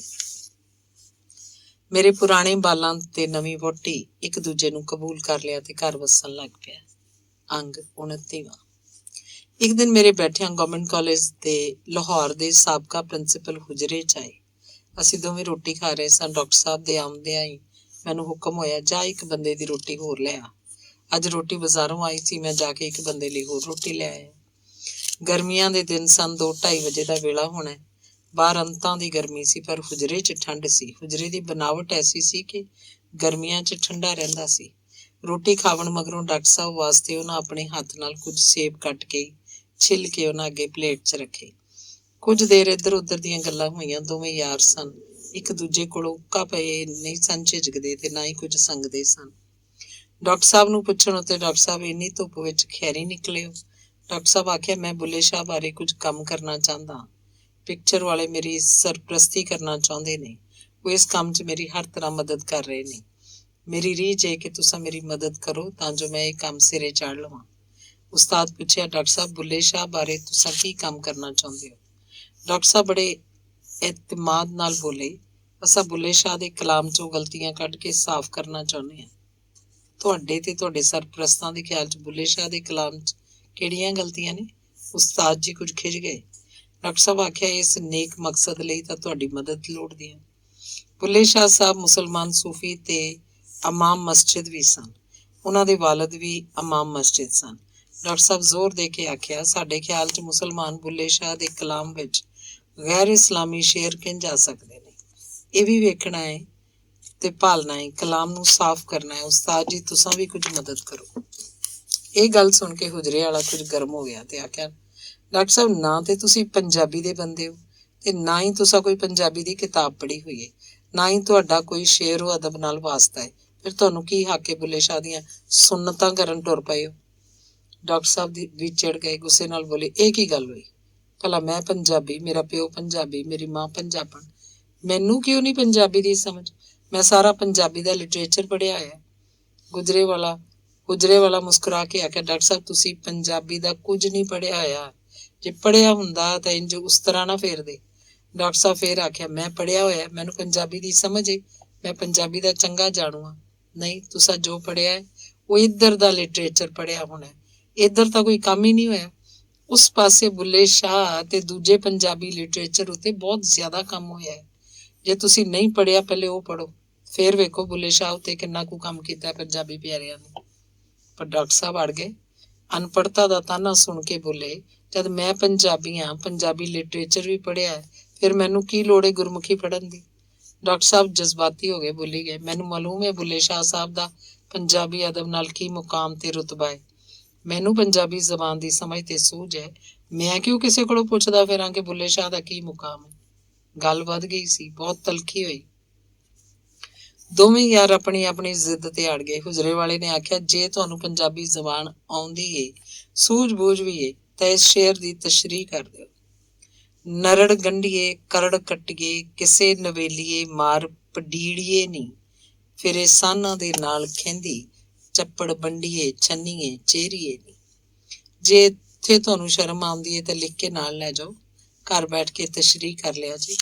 ਪਰ ਡਾਕਟਰ ਸਾਹਿਬ ਤੇ ਹੈਰਾਨ ਹੋਏ, ਬੋਲੇ, ਮੈਂ ਇਹ ਸ਼ੇਰ ਕਿਧਰੇ ਨਹੀਂ ਪੜ੍ਹਿਆ, ਲੱਗਦਾ ਵਾਰਿਸ ਸ਼ਾਹ ਦਾ ਹੋਣਾ। ਇਸੇ ਲਈ ਤਾਂ ਮੈਂ ਆਖਣਾ ਵਾਂ ਕਿ ਤੁਸੀਂ ਪੰਜਾਬੀ ਦੇ ਬੰਦੇ ਨਹੀਂ ਹੋ। ਬੁੱਲੇ ਸ਼ਾਹ ਦੀਆਂ ਸੁਣਤਾਂ ਨਾ ਕਰੋ, ਪਰ ਤੁਸੀਂ ਆਪਣੀ ਜ਼ਾਤ ਨੂੰ ਤੂਲ ਹੀ ਬਹੁਤ ਦਿੱਤਾ ਹੈ। ਕਿਸੇ ਦੀ ਗੱਲ ਤੁਹਾਡੇ ਤੀਕ ਰੱਪੜਦੀ ਨਹੀਂ। ਮੌਲਵੀ ਲੋਕਾਂ ਤਾਂ ਪਹਿਲਾਂ ਹੀ ਬੁੱਲੇ ਸ਼ਾਹ ਤੇ ਹੋਰ ਪੰਜਾਬੀ ਜ਼ਬਾਨ ਦੇ ਅਦਬ ਨਾਲ ਬਹੁਤ ਧਰੋਹ ਕੀਤਾ ਹੋਇਆ, ਸੁੰਨਤਾਂ ਕੀਤੀਆਂ ਹੋਈਆਂ ਨੇ। ਹੁਣ ਤੁਸੀਂ ਉਸ ਤਰ੍ਹਾਂ ਲੈ ਕੇ ਟੁਰ ਪਏ ਹੋ। ਹੁਣ ਡਾਕਟਰ ਸਾਹਿਬ ਕੁਝ ਨਹੀਂ ਸੀ ਬੋਲ ਰਹੇ। ਉਹਨਾਂ ਫੇਰ ਆਖਿਆ, ਡਾਕਟਰ ਸਾਹਿਬ ਤੁਸੀਂ ਪੈਸੇ ਖਾਣੇ ਨਹੀਂ ਤਾਂ ਕੋਈ ਹੋਰ ਤਰੀਕੇ ਖਾ ਲਓ। ਵੈਸੇ ਮੈਂ ਤੁਹਾਡੀ ਮਦਦ ਲਈ ਜੋ ਕੁਝ ਹੋਇਆ ਕਰ ਸਾਂ। ਕੁਝ ਹੋਰ ਝੱਟ ਬੈਠਣ ਮਗਰੋਂ ਡਾਕਟਰ ਸਾਹਿਬ ਚਲੇ ਗਏ ਤਾਂ ਮੈਨੂੰ ਪੁੱਛਿਆ, ਸ਼ੇਖੂਪੁਰੀਆ ਤੂੰ ਇਸ ਸ਼ੇਰ ਦੀ ਤਸ਼ਰੀਹ ਕਰ ਸਕਣਾ? ਤਸ਼ਰੀਹ ਤਾਂ ਔਖੀ ਮਾਲੂਮ ਹੁੰਦੀ। ਮੈਂ ਆਖਿਆ, ਪਰ ਇਸ ਸ਼ੇਰ ਦਾ ਤਰਜਮਾ ਕਰ ਸਕਣਾ। ਕੁਝ ਵੀ ਔਖਾ ਨਹੀਂ ਹੁੰਦਾ, ਬਸ ਜ਼ਰਾ ਤਵੱਜੋ ਕਰਨ ਦੀ ਲੋੜ ਹੁੰਦੀ ਹੈ। ਉਸ ਦਿਨ ਤੇ ਮਗਰੋਂ ਵੀ ਕਈ ਦਿਨ ਪੰਜਾਬੀ ਅਦਬ ਦੇ ਤੇ ਜ਼ਬਾਨ ਮੌਜੂ ਬਣਿਆ ਰਿਹਾ ਸੀ। ਉਸਤਾਦ ਜੀ ਨੂੰ ਕਿਤਾਬਾਂ ਨਾਲ ਬਹੁਤ ਪਿਆਰ ਸੀ। ਬੇਸ਼ੁਮਾਰ ਤੇ ਬੇਤਰਤੀਬ ਕਿਤਾਬਾਂ ਦੇ ਢੇਰ ਚੋਂ ਮਤਲਬ ਦੀ ਕਿਤਾਬ ਲੱਭਣ ਲਈ ਉਹਨਾਂ ਨੂੰ ਖੇਚਲ ਬਹੁਤ ਕਰਨੀ ਪੈਂਦੀ ਸੀ। ਇਸ ਖੇਚਲ ਤੋਂ ਡਰਦਿਆਂ ਹੋਇਆਂ ਬਾਜ਼ਾਰੋਂ ਨਵੀਂ ਕਿਤਾਬ ਖਰੀਦ ਲਿਆਉਂਦੇ ਸੀ। ਇੱਕ ਇੱਕ ਕਿਤਾਬ ਦੀਆਂ ਕਈ ਕਈ ਜਿਲਦਾਂ ਆ ਜਾਂਦੀਆਂ ਸੀ। ਕੁਝ ਵੇਲਾ ਲੰਘਣ ਮਗਰੋਂ ਫਿਰ ਕਿਤਾਬਾਂ ਦੇ ਜੰਗਲ 'ਚ ਕਿਤਾਬ ਗੁਆਚ ਜਾਂਦੀ। ਇੱਕ ਵਾਰ ਪਸ਼ਤੂ ਜ਼ਬਾਨ ਪੜ੍ਹਨ ਦਾ ਸ਼ੌਕ ਹੋਇਆ, ਸਾਰਾ ਲਾਹੌਰ ਛਾਣ ਮਾਰਿਆ, ਕੋਈ ਮਤਲਬ ਦੀ ਕਿਤਾਬ ਨਾਲ ਮਿਲੀ। ਜਹਾਜ਼ ਉੱਤੇ ਬਹਿ ਕੇ ਪੇਸ਼ਾਵਰ ਚਲੇ ਗਏ। ਲੋੜ ਦੀਆਂ ਪਸ਼ਤੂ ਸਿਖਾਉਣ ਵਾਲੀਆਂ ਕਿਤਾਬਾਂ ਲਿਆਂਦੀਆਂ, ਖੌਰੇ ਪੜ੍ਹੀਆਂ ਵੀ ਕਿ ਨਾ। ਕਿਤਾਬ ਨੂੰ ਜਿਲਦ ਕਰਵਾ ਕੇ ਪੜ੍ਹਦੇ ਸਨ। ਉਹਨਾਂ ਦੇ ਖਿਆਲ 'ਚ ਬਿਨਾਂ ਜਿਲਦ ਦੇ ਕਿਤਾਬ ਪੜ੍ਹਨ ਵਿੱਚ ਸੁਆਦ ਹੀ ਨਹੀਂ ਸੀ ਆਉਂਦਾ ਤੇ ਨਾ ਹੀ ਕਿਤਾਬ ਦਾ ਪੂਰਾ ਇਹਤਰਾਮ ਹੁੰਦਾ ਹੈ। ਇੱਕ ਦਿਨ ਮੈਨੂੰ ਹੁਕਮ ਹੋਇਆ, ਉਸ ਢੇਰ ਚੋਂ ਵੇਖ, ਕਿਤਾਬ ਹੀ ਨਾ ਕਾਬਿਲੇ ਤਸਖੀਰ ਜ਼ਹਿਨ ਇਨਸਾਨੀ। ਮੈਂ ਕਿਤਾਬ ਲੱਭਣ 'ਚ ਜੁਟ ਗਿਆ। ਕਿਤਾਬਾਂ ਦੇ ਢੇਰਾਂ ਦੇ ਢੇਰ ਫਰੋਲ ਮਾਰੇ, ਪਰ ਕਿਤਾਬ ਨਹੀਂ ਸੀ ਲੱਭ ਰਹੀ। ਬੂਹੇ 'ਚੋਂ ਇੱਕ ਬੰਦੇ ਨੇ ਆਵਾਜ਼ ਦੇ ਕੇ ਆਖਿਆ, ਉਸਤਾਦ ਜੀ ਪਤੀਲਾ ਫੜਾਇਆ ਜੀ। ਉਸ ਬੰਦੇ ਜਿਹੜਾ ਉਹਨਾਂ ਦਾ ਹੀ ਹਮ ਉਮਰ ਸੀ, ਹੱਥ ਅੱਗੇ ਵਧਾਇਆ। ਕਿਹੜਾ ਪਤੀਲਾ ਹਕੀਮ ਜੀ? ਆਓ ਬੈਠੋ। ਕੀ ਗੱਲ ਹੈ, ਇੱਥੇ ਤਾਂ ਕੋਈ ਪਤੀਲਾ ਨਹੀਂ। ਇਹ ਕੁਝ ਹਾਂਡੀ ਪਕਾਉਣ ਲਈ ਬਰਤਨ ਨੇ। ਚਲੋ ਇਹ ਵੀ ਗਿਆ। ਹਕੀਮ ਜੀ ਉੱਥੋਂ ਅਫਸੋਸ ਕਰਦੇ ਹੋਏ ਆਖਿਆ, ਪਲਾ ਪਕਾਇਆ ਸੀ ਇੱਕ ਦੇਗ ਨਿਆਜ਼ ਲਈ, ਚੌਲਾਂ ਤੇ ਬੋਟੀਆਂ ਨਾਲ ਭਰ ਕੇ ਪਤੀਲਾ ਤੁਹਾਡੇ ਵੱਲ ਘੱਲਿਆ ਸੀ। ਇੱਧਰ ਹੀ ਕੋਈ ਬੰਦਾ ਆ ਰਿਹਾ ਸੀ, ਤੁਹਾਡਾ ਕੋਈ ਸ਼ਾਗਿਰਦ ਹੋਣਾ ਹੈ। ਮੈਂ ਐਤਬਾਰ ਕਰਕੇ ਲੁੱਟਿਆ ਗਿਆ। ਮੇਰਾ ਕਿਹੜਾ ਸ਼ਾਗਿਰਦ ਸੀ ਹਕੀਮ ਜੀ? ਕੌਣ ਸੀ? ਮੈਂ ਕੀ ਜਾਣਾ, ਐਤਬਾਰ ਕਰ ਲਈਦਾ ਲੋਕਾਂ ਉੱਤੇ। ਹਕੀਮ ਜੀ ਨੇ ਆਖਿਆ, ਇਸੇ ਤਰ੍ਹਾਂ ਲੋਕਾਂ ਨਾਲ ਨੇਕੀਆਂ ਕਰ ਕਰਕੇ ਮੇਰੇ ਬਹੁਤ ਸਾਰੇ ਭਾਂਡੇ ਗਵਾਚ ਗਏ ਨੇ। ਜਿੱਧਰ ਵੀ ਕੋਈ ਸ਼ੈ ਟੋਰੀ ਦੀ ਪਰਤ ਕੇ ਨਹੀਂ ਆਈ। ਉੱਥੋਂ ਹੀ ਪਰਤ ਕੇ ਜਾਂਦੇ ਹੋਏ ਆਖਿਆ, ਅਸਾਂ ਤੇ ਨੇਕੀ ਕਰਦੇ ਹੀ ਠੱਗੇ ਜਾਂਦੇ ਆ, ਪਤਾ ਨਹੀਂ ਲੋਕ ਕੀ ਸਮਝਦੇ ਹੋ ਸਨ। ਹਕੀਮ ਦੇ ਜਵਾਬ ਮਗਰੋਂ ਬਹੁਤ ਹੱਸੇ। ਵਾਹ ਹਕੀਮ ਜਲੰਧਰ ਦਾ ਵਾਹ। ਆ ਕੇ ਫੇਰ ਹੱਸਣ ਲੱਗ ਪਏ। ਮੈਂ ਹੈਰਾਨ ਸੀ, ਵਿਚਾਰੇ ਦਾ ਨੁਕਸਾਨ ਹੋ ਗਿਆ, ਪਰ ਇੱਥੇ ਹਾਸਾ ਕਿਹੜੀ ਗੱਲ ਉੱਤੇ? ਫਿਰ ਉਹਨਾਂ ਪੁੱਛਿਆ, ਸ਼ੇਖੂਪੁਰੀਆ ਤੇਰੇ ਪਿੰਡ ਕੋਈ ਐਸਾ ਹਕੀਮ ਹੈ ਜਲੰਧਰ ਦਾ? ਮੈਨੂੰ ਕੁਝ ਸਮਝ ਨਹੀਂ ਆਈ। ਮੈਂ ਅਜੇ ਵੀ ਹੈਰਾਨ ਸਾਂ। ਉਸਤਾਦ ਜੀ ਦੱਸਿਆ, ਸ਼ੇਖੂਪੁਰੀਆ ਪਹਿਲ ਤਾਂ ਮੈਨੂੰ ਵੀ ਸਮਝ ਨਹੀਂ ਸੀ ਆਇਆ ਕਰਦੀ। ਜਦ ਮੈਂ ਇੱਥੇ ਆਇਆ ਸਾਂ, ਇਹ ਪਹਿਲੇ ਤੋਂ ਹੀ ਇੱਥੇ ਸੀ। ਨਾਲ ਹੀ ਇਹਦੀ ਹਿਕਮਤ ਦੀ ਦੁਕਾਨ ਹੈ। ਹਕੀਮ ਜੀ ਮੇਰੇ ਕੋਲ ਆ ਕੇ ਬਹਿ ਜਾਇਆ ਕਰਦੇ ਸਨ ਤੇ ਆਪਣੀਆਂ ਗੱਲਾਂ ਸੁਣਾਇਆ ਕਰਦੇ ਸਨ। ਆਪਣੇ ਕਿਸੇ, ਆਪਣੀ ਜਵਾਨੀ ਤੇ ਹੁਸਨ ਦੇ ਕਿਸੇ, ਸਖਾਵਤ ਤੇ ਹਿਕਮਤ ਦੇ ਕਿਸੇ, ਕੁਝ ਵੰਨਗੀ ਦੇ ਕਿਸੇ ਸੁਣੇਗਾ? ਜੀ, ਜੇ ਦਿਲਚਸਪ ਹੋਣ ਤਾਂ। ਮੈਂ ਅਜੇ ਵੀ ਕੁਝ ਨਹੀਂ ਸੀ ਸਮਝ ਸਕਿਆ। ਉਹਨਾਂ ਆਖਿਆ, ਪਹਿਲਾ ਕਿੱਸਾ। ਹਕੀਮ ਜੀ ਆਪਣੀ ਜਵਾਨੀ ਦਾ ਸੁਣਾਇਆ ਕਿ ਜਦ ਮੈਂ ਜਵਾਨ ਹੁੰਦਾ ਸੀ, ਪੂਰੀ ਜਵਾਨੀ ਤੇ ਮੇਰੇ ਸਰੀਰ ਦੇ ਦਰਸ਼ਨ ਲਈ ਲੋਕ ਦੂਰੋਂ ਦੂਰੋਂ ਆਇਆ ਕਰਦੇ ਸਨ। ਲੋਕਾਂ ਦੇ ਜ਼ੌਕ ਸ਼ੌਕ ਤੇ ਬੇਸਬਰੀ ਵਜੋਂ ਸਾਡੇ ਘਰ ਮੇਲਾ ਲੱਗਾ ਰਹਿੰਦਾ ਸੀ। ਸਭ ਨੂੰ ਅਸੀਂ ਅੰਨ ਪਾਣੀ ਕਰਵਾ ਕੇ ਘੱਲਦੇ ਸਾਂ। ਜਦ ਬਹੁਤ ਮੁਲਕ ਢੁੱਕਣ ਲੱਗਾ ਤਾਂ ਮੇਰੇ ਪਿਓ ਮੈਨੂੰ ਅੰਦਰ ਬੰਦ ਕਰ ਦਿੱਤਾ। ਸਿਰਫ ਜੁਮੇ ਦੇ ਜੁਮੇ ਮੇਰਾ ਦਰਸ਼ਨ ਕਰਵਾਇਆ ਜਾਂਦਾ ਸੀ, ਉਹ ਵੀ ਬਾਲਕਨੀ ਵਿੱਚੋਂ। ਬਸ 5 ਮਿੰਟ ਲਈ ਸਾਹਮਣੇ ਆਉਂਦਾ ਸੀ। ਮੇਰੀ ਇੱਕ ਝਲਕ ਵੇਖਣ ਲਈ ਪੂਰੀ ਰਿਆਸਤ ਕੀ ਦੂਜੇ ਰਜਵਾੜਿਆਂ ਤੋਂ ਵੀ ਲੋਕ 8-8 ਦਿਨ ਪਹਿਲੇ ਆ ਕੇ ਸਾਡੇ ਘਰ ਦੇ ਸਾਹਮਣੇ ਡੇਰਾ ਲਾਇਆ ਕਰਦੇ ਸੀ। ਆਪਣੇ ਬਿਸਤਰਿਆਂ ਦੇ ਬਾਲ ਬੱਚੇ ਸਮੇਤ ਆਉਂਦੇ ਸੀ। ਲੋਕ ਮੇਰੇ ਉੱਤੇ ਪੈਸੇ ਵਾਰਨਾ ਚਾਹੁੰਦੇ ਸੀ, ਪਰ ਮੇਰੇ ਪਿਓ ਸਖਤੀ ਨਾਲ ਮਨਾ ਕਰ ਆਖ ਦਿੱਤਾ, ਸਾਡੇ ਮੁੰਡੇ ਦਾ ਹੁਸਨ ਜਵਾਨੀ ਵਿਕਾਊ ਨਹੀਂ। ਇੱਕ ਵਾਰ ਤਾਂ ਇੱਕ ਰਾਜੇ ਮੈਨੂੰ ਆਪਣੀ ਧੀ ਤੇ ਅੱਧੀ ਰਿਆਸਤ ਦੇਣ ਦੀ ਵੀ ਮਿੰਨਤ ਕੀਤੀ, ਪਰ ਮੇਰੇ ਪਿਓ ਕਿਸੇ ਨੂੰ ਮੂੰਹ ਨਹੀਂ ਸੀ ਲਾਇਆ। ਹਕੀਮ ਜੀ ਦਾ ਆਖਣਾ ਸੀ ਕਿ ਮੇਰੀ ਤਾਕਤ ਤੇ ਟਿੱਲ ਦਾ ਤੇ ਅੰਦਾਜ਼ਾ ਹੀ ਨਹੀਂ ਸੀ। ਤੁਸੀਂ ਜਲੰਧਰ ਸ਼ਹਿਰ ਜਾਓ ਤਾਂ ਉੱਥੋਂ ਤੁਹਾਨੂੰ ਹਰ ਢੱਗਾ ਕੁੱਬਾ ਨਜ਼ਰ ਆਏਗਾ। ਕੀ ਵਜ੍ਹਾ ਹੈ ਭਲਾ? ਵਜ੍ਹਾ ਇਹ ਕਿ ਮੈਂ ਸ਼ਹਿਰ ਦੇ ਜਿਹੜੇ ਢੱਗੇ ਉੱਤੇ ਵੀ ਹੱਥ ਰੱਖਦਾ, ਉਹਦਾ ਹੀ ਲੱਕ ਟੁੱਟ ਜਾਂਦਾ ਸੀ। ਹੁਣ ਉੱਥੇ ਨਸਲ ਹੀ ਕੁੱਬੇ ਢੱਗਿਆਂ ਦੀ ਮਿਲੇਗੀ ਤੁਹਾਨੂੰ। ਇੱਕ ਵਾਰ ਸਾਡੇ ਕਿਸੇ ਰਿਸ਼ਤੇਦਾਰ ਮੁੰਡੇ ਦੀ ਜੰਝ ਜਲੰਧਰੋਂ ਬਾਹਰ ਕਿਤੇ ਪਿੰਡ ਜਾਣੀ ਸੀ। ਪਿੰਡਾਂ ਦੇ ਰਾਹ ਕੱਚੇ ਹੀ ਹੁੰਦੇ ਨੇ। ਇਹ ਤਾਂ ਤੁਹਾਨੂੰ ਮਾਲੂਮ ਹੋਏਗਾ। ਮੀਂਹ ਵਰਿਆ ਸੀ, ਹਰ ਪਾਸੇ ਚਿੱਕੜ ਖੋਬਾ ਬਹੁਤ ਸੀ। ਰਾਹ 'ਚ ਇੱਕ ਥਾਂ ਬੱਸ ਖੁੱਭ ਗਈ। ਡਰਾਈਵਰ ਬਥੇਰਾ ਬੱਸ ਲਾਇਆ, ਬੱਸ ਨਾ ਨਿਕਲੀ। ਸਵਾਰੀਆਂ ਹੇਠਾਂ ਉਤਰ ਆਈਆਂ। ਖਾਲੀ ਬੱਸ ਨੂੰ ਸਾਰੀ ਜੰਝ ਧੱਕਾ ਲਾਇਆ, ਪਰ ਬੱਸ ਤਾਂ ਧੁਰੇ ਤੀਕਰ ਖੁੱਭੀ ਸੀ। ਉਹ ਕਿੱਥੋਂ ਨਿਕਲੇ? ਲਾੜੇ ਦਾ ਪਿਓ ਬੜਾ ਪਰੇਸ਼ਾਨ ਹੋਇਆ। ਡਰੇ ਜੇ ਕੁਵੇਲ ਹੋ ਗਈ ਤਾਂ ਕੁੜੀ ਵਾਲਿਆਂ ਨਾਰਾਜ਼ ਹੋ ਜਾਣਾ। ਮੇਰੇ ਪਿਓ ਨੂੰ ਉੱਤੇ ਤਰਸ ਆ ਗਿਆ। ਉਸ ਆਖਿਆ, ਸਾਰੇ ਬਹਿ ਜਾਓ ਆਪਣੀਆਂ ਆਪਣੀਆਂ ਸੀਟਾਂ ਤੇ। ਮੇਰੇ ਪਿਓ ਦਾ ਹੁਕਮ ਸੀ। ਸਾਰੀ ਜੰਝ ਸੀਟਾਂ ਤੇ ਜਾ ਬੈਠੀ। ਰਹਿੰਦੀ ਜੰਝ ਛੱਤ ਉੱਤੇ ਜਾ ਚੜੀ। ਲਾੜਾ ਤੇ ਲਾੜੇ ਦੇ ਪਿਓ ਨੂੰ ਵੀ ਮੇਰੇ ਪਿਓ ਬੱਸ 'ਚ ਅੰਦਰ ਧੱਕ ਦਿੱਤਾ। ਆਪ ਵੀ ਬੱਸ 'ਚ ਬੈਠ ਕੇ ਮੈਨੂੰ ਆਖਿਆ, ਚੱਲ ਪੁੱਤਰ ਦੇ ਮੋਢਾ, ਅੰਤ ਭਲੇ ਦਾ ਭਲਾ। ਮੈਂ ਬੱਸ ਨੂੰ ਮੋਢਾ ਦੇ ਕੇ ਖੁੱਬੇ 'ਚੋਂ ਕੱਢਿਆ, ਜਿਵੇਂ ਮੱਖਣ 'ਚੋਂ ਵਾਲ ਕੱਢ ਲਈਦਾ ਉਸਤਾਦ ਜੀ। ਮੈਂ ਇੰਜਣ ਬੰਦ ਕਰਤਾ ਸੀ। ਤੋੜ ਕੁੜੀ ਵਾਲਿਆਂ ਦੇ ਪਿੰਡ ਤੀਕਰ ਮੋਢੇ ਨਾਲ ਧੱਕ ਕੇ ਬੱਸ ਅਪੜਾ ਦਿੱਤੀ। ਜਦ ਕੁੜੀ ਵਾਲਿਆਂ ਨੂੰ ਮੇਰੀ ਤਾਕਤ ਦਾ ਪਤਾ ਲੱਗਾ ਤਾਂ ਉਹਨਾਂ ਆਪਣੀਆਂ ਸਾਰੀਆਂ ਕੁੜੀਆਂ ਸਾਹਮਣੇ ਪਾਲ ਵਿੱਚ ਖਿਲਾਰਦੇ ਮਿੰਨਤ ਕੀਤੀ ਕਿ ਜਿਹਦੇ ਉੱਤੇ ਹੱਥ ਰੱਖੋ ਉਹੀ ਤੇਰੀ। ਪਰ ਮੈਂ ਕਿਸੇ ਤੇ ਥੁੱਕਿਆ ਵੀ ਨਾ।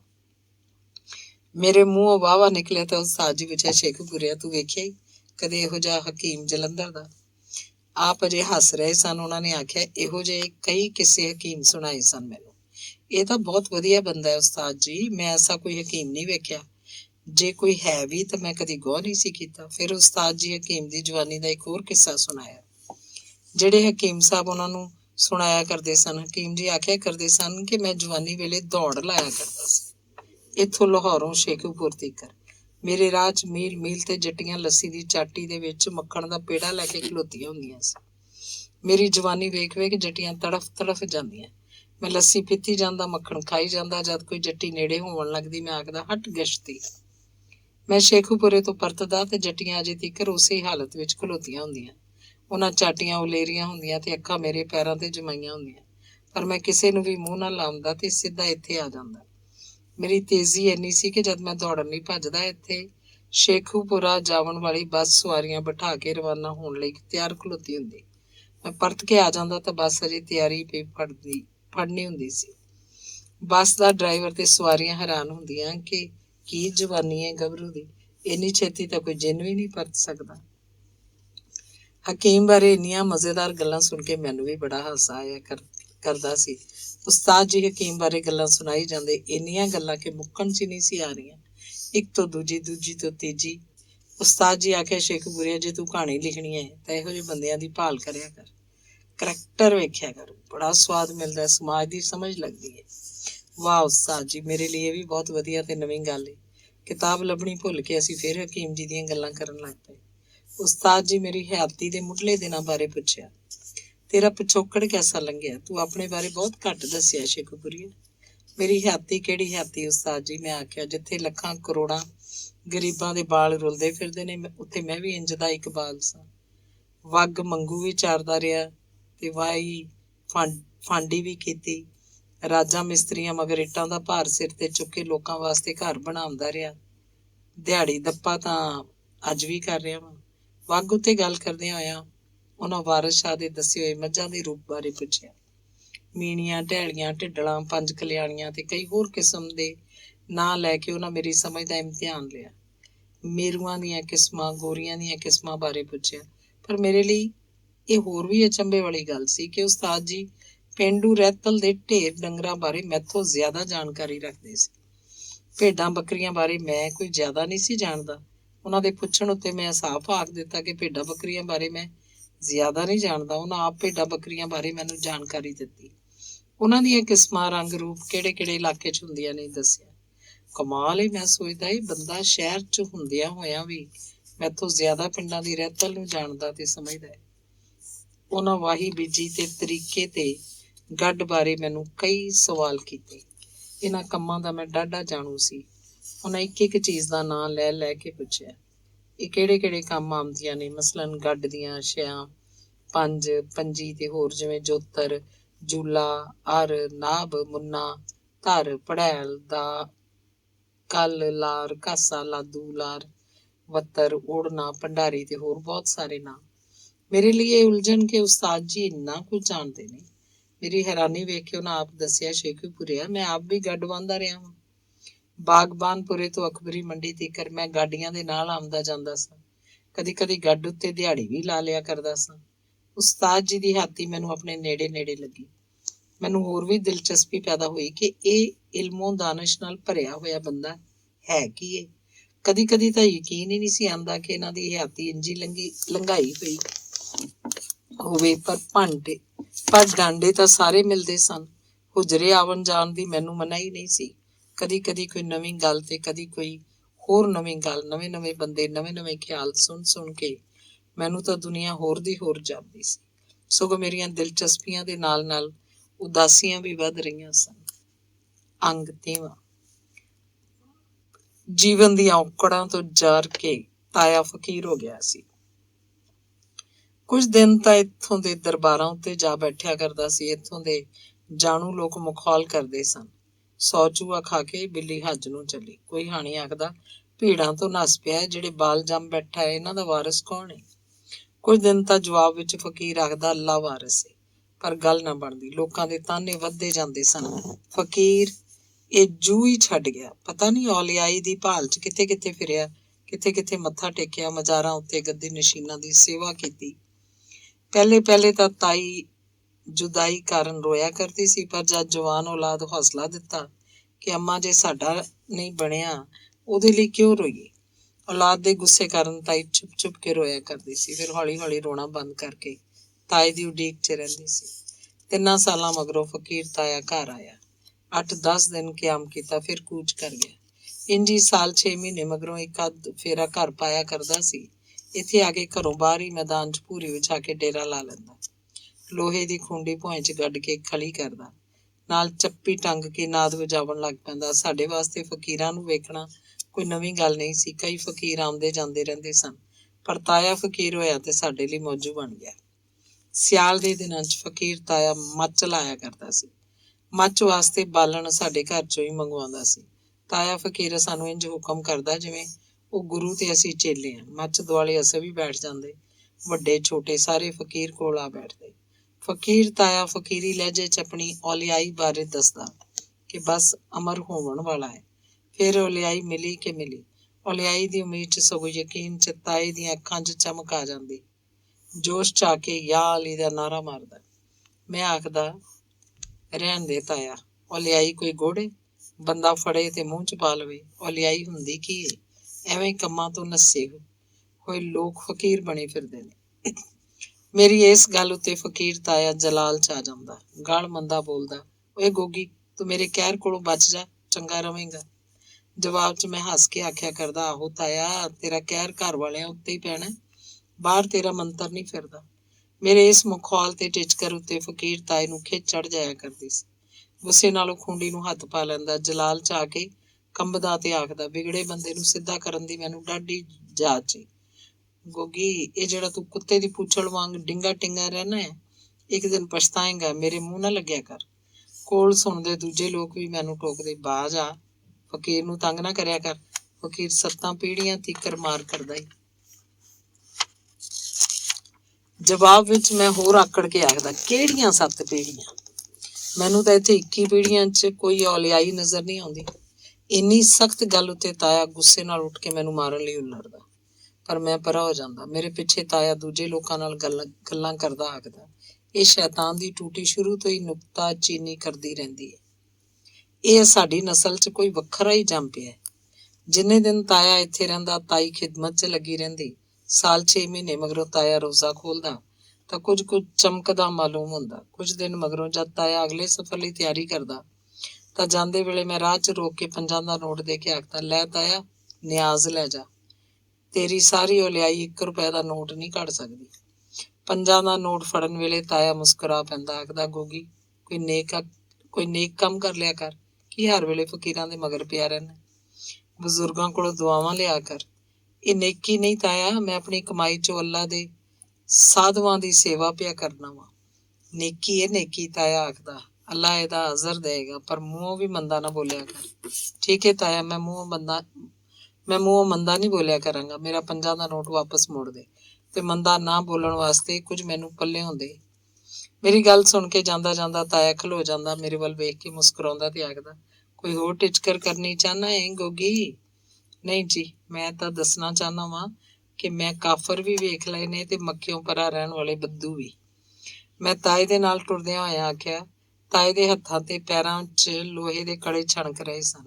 ਇੱਕ ਮੋਢੇ ਨਾਲ ਕਚਕੌਲ ਲਮਕ ਰਿਹਾ ਸੀ, ਦੂਜੇ ਮੋਢੇ ਨਾਲ ਨਾਥ, ਹੱਥ 'ਚ ਲੋਹੇ ਦੀ ਖੂੰਡੀ ਨੂੰ ਵੀ ਛੱਲੇ ਵੀ ਲੋਹੇ ਦੇ ਚਾੜੇ ਸਨ। ਸਾਰੇ ਕੜੇ ਤੇ ਛੱਲੇ ਇੱਕ ਤਾਲ ਨਾਲ ਛੜਕਾਵਣ ਦਾ ਵੱਲ ਤਾਏ ਨੂੰ ਆ ਗਿਆ ਸੀ। ਸਗੋਂ ਇਸ ਛਣ ਦੀ ਲੈਅ ਉੱਤੇ ਮਸਤ ਰਹਿਣਾ ਵੀ ਸਿੱਖ ਲਿਆ ਹੋਇਆ ਸੀ। ਇਸ ਲੋਰ 'ਚ ਹੀ ਬਹੁਤ ਸਾਰਾ ਪੰਧ ਪੈਦਲ ਹੀ ਕਰ ਲਿਆ ਕਰਦਾ ਸੀ। ਮੇਰੀ ਗੱਲ ਕਿ ਮੈਂ ਕਾਫਰ ਵੀ ਵੇਖ ਲਏ ਤੇ ਮੱਕਿਓਂ ਪਰਾਂ ਦੇ ਬੱਦੂ ਵੀ ਸੁਣ ਕੇ ਤਾਇਆ ਉਹਨਾਂ ਪੈਰਾਂ ਤੇ ਖਲੋ ਗਿਆ। ਕੀ ਆਖਿਆ ਈ ਗੋਗੀ? ਫੇਰ ਆਖੇ ਨਾ। ਮੈਂ ਥੋੜੀ ਜਿਹੀ ਵਿੱਥ ਰੱਖ ਕੇ ਖਲੋਤਾ ਸਾਂ। ਮੈਨੂੰ ਮਾਲੂਮ ਸੀ ਤਾਇਆ ਕਿਸੇ ਵਕਤ ਜਲਾਲ ਚਾ ਕੇ ਮੇਰੇ ਉੱਤੇ ਲੋਹੇ ਦੀ ਖੂੰਡੀ ਨਾਲ ਵਾਰ ਕਰ ਸਕਦਾ, ਪਰ ਖੌਰੇ ਕਿਉਂ ਮੈਨੂੰ ਤਾਏ ਨੂੰ ਤੰਗ ਕਰਕੇ ਖੁਸ਼ੀ ਹੋਇਆ ਕਰਦੀ ਸੀ। ਕਈ ਵਾਰ ਮੈਂ ਆਪਣੇ ਆਪ ਨੂੰ ਮਨਾ ਰੱਖਣ ਦਾ ਯਤਨ ਕਰਦਾ, ਪਰ ਹਰ ਵਾਰ ਮੈਥੋਂ ਮੇਰਾ ਆਪਣਾ ਆਪ ਮੇਰੇ ਵੱਸ 'ਚ ਨਾ ਰਹਿੰਦਾ, ਸਿੰਘ ਫਸਾ ਹੀ ਲੈਂਦਾ ਸੀ। ਸਿੰਘਾਂ 'ਚ ਸਿੰਘ ਫਸਾ ਦੇਣਾ ਖੌਰੇ ਮੇਰੇ ਲਈ ਸੁਆਦਲਾ ਅਮਲ ਸੀ, ਪਰ ਬਾਅਦ 'ਚ ਮੈਂ ਅਫਸੋਸ ਕਰਦਾ ਸਾਂ। ਜਦ ਤਾਏ ਆਖਿਆ, ਕੀ ਆਖਿਆ ਈ? ਫੇਰ ਆਖੀ ਗੋਗੀ। ਨਾ, ਜਵਾਬ 'ਚ ਮੈਂ ਆਖਿਆ, ਤਾਇਆ ਜੀ, ਮੈਂ ਉਹ ਜਿੰਨ ਵੀ ਵੇਖ ਲਿਆ ਜਿਹੜਾ ਸ਼ਹਿਜ਼ਾਦੀ ਨੂੰ ਚੁੱਕ ਕੇ ਲੈ ਜਾਂਦਾ। ਫਿਰ ਉਹ ਸ਼ਹਿਜ਼ਾਦੀ ਵੀ। ਮੈਨੂੰ ਇਹ ਵੀ ਸਮਝ ਆ ਗਈ ਹੈ ਕਿ ਮਾਂ ਸੁਗੰਧ ਕੀ ਹੁੰਦਾ ਹੈ, ਨਾਲੇ ਦਿਓ ਨੂੰ ਆਦਮਬੋ ਕਿਉਂ ਆਉਂਦੀ ਹੈ। ਮੈਂ ਇੱਕੋ ਵਾਰ ਤਾਏ ਨੂੰ ਸਭ ਕੁਝ ਯਾਦ ਕਰਵਾ ਰਿਹਾ ਸਾਂ। ਫਕੀਰ ਤਾਏ ਦੇ ਚਿਹਰੇ ਤੇ ਬਦਲਦੇ ਰੰਗਾਂ ਤੋਂ ਮਾਲੂਮ ਹੋ ਰਿਹਾ ਸੀ ਮੇਰੀ ਗੱਲ ਪਸੰਦ ਨਹੀਂ ਆ ਰਹੀ। ਬਾਲਪੁਣੇ ਦੀਆਂ ਝਾੜਾਂ ਦਾ ਬਦਲਾ ਖੌਰੇ ਮੈਂ ਹੁਣ ਲੈ ਰਿਹਾ ਸਾਂ, ਜਿਹਨੂੰ ਤਾਇਆ ਵੀ ਸਮਝ ਰਿਹਾ ਸੀ। ਉਸ ਨੌਕਰਸ਼ਾਹੀ ਹੁਕਮ ਦਿੱਤਾ, ਜਾ ਹੁਣ ਚਲਾ ਜਾ ਗੋਗੀ, ਮੈਂ ਤੂੰ ਫੰਡ ਖਾਏਂਗਾ। ਮੈਂ ਵੀ ਸਮਝ ਗਿਆ ਕਿ ਤਾਇਆ ਹੁਣ ਸੱਚਮੁੱਚ ਅੱਕ ਗਿਆ। ਪਿੱਛੇ ਹਟਦਿਆਂ ਹੋਇਆਂ ਸਲਾਮ ਕੀਤਾ ਤੇ ਤਾਏ ਦੇ ਕੜੇ ਦੀ ਛਣਕਾਰ 'ਚ ਰਵਾਨਾ ਹੋ ਗਿਆ। ਤਾਏ ਦੇ ਆਵਣ ਮਗਰੋਂ ਸਾਡੇ ਕੁਨਬੇ ਵਾਲੇ ਕਈ ਦਿਨ ਤਾਏ ਦੀ ਫਕੀਰੀ ਤੇ ਔਲਿਆਈ ਬਾਰੇ ਗੱਲਾਂ ਕਰਦੇ ਰਹਿੰਦੇ, ਪਰ ਇੱਕ ਗੱਲ ਉੱਤੇ ਸਾਰੇ ਮੁਤਫਿਕ ਸਨ ਕਿ ਤਾਏ ਫਕੀਰ ਹੋ ਕੇ ਵੀ ਅਜੇ ਆਪਣੀ ਮੈਂ ਨਹੀਂ ਸੀ ਮਾਰੀ। ਉਹੀ ਆਕੜ ਤੇ ਧੌਂਸ ਵਾਲਾ ਸੁਭਾਅ ਅੱਗੇ ਨਾਲੋਂ ਵੀ ਬਹੁਤਾ ਸੀ। ਤਾਏ ਅੰਦਰ ਕੋਈ ਮੱਚਦੀ ਅੱਗ ਜਾਪਦੀ ਸੀ। ਧੰਨਵਾਦ।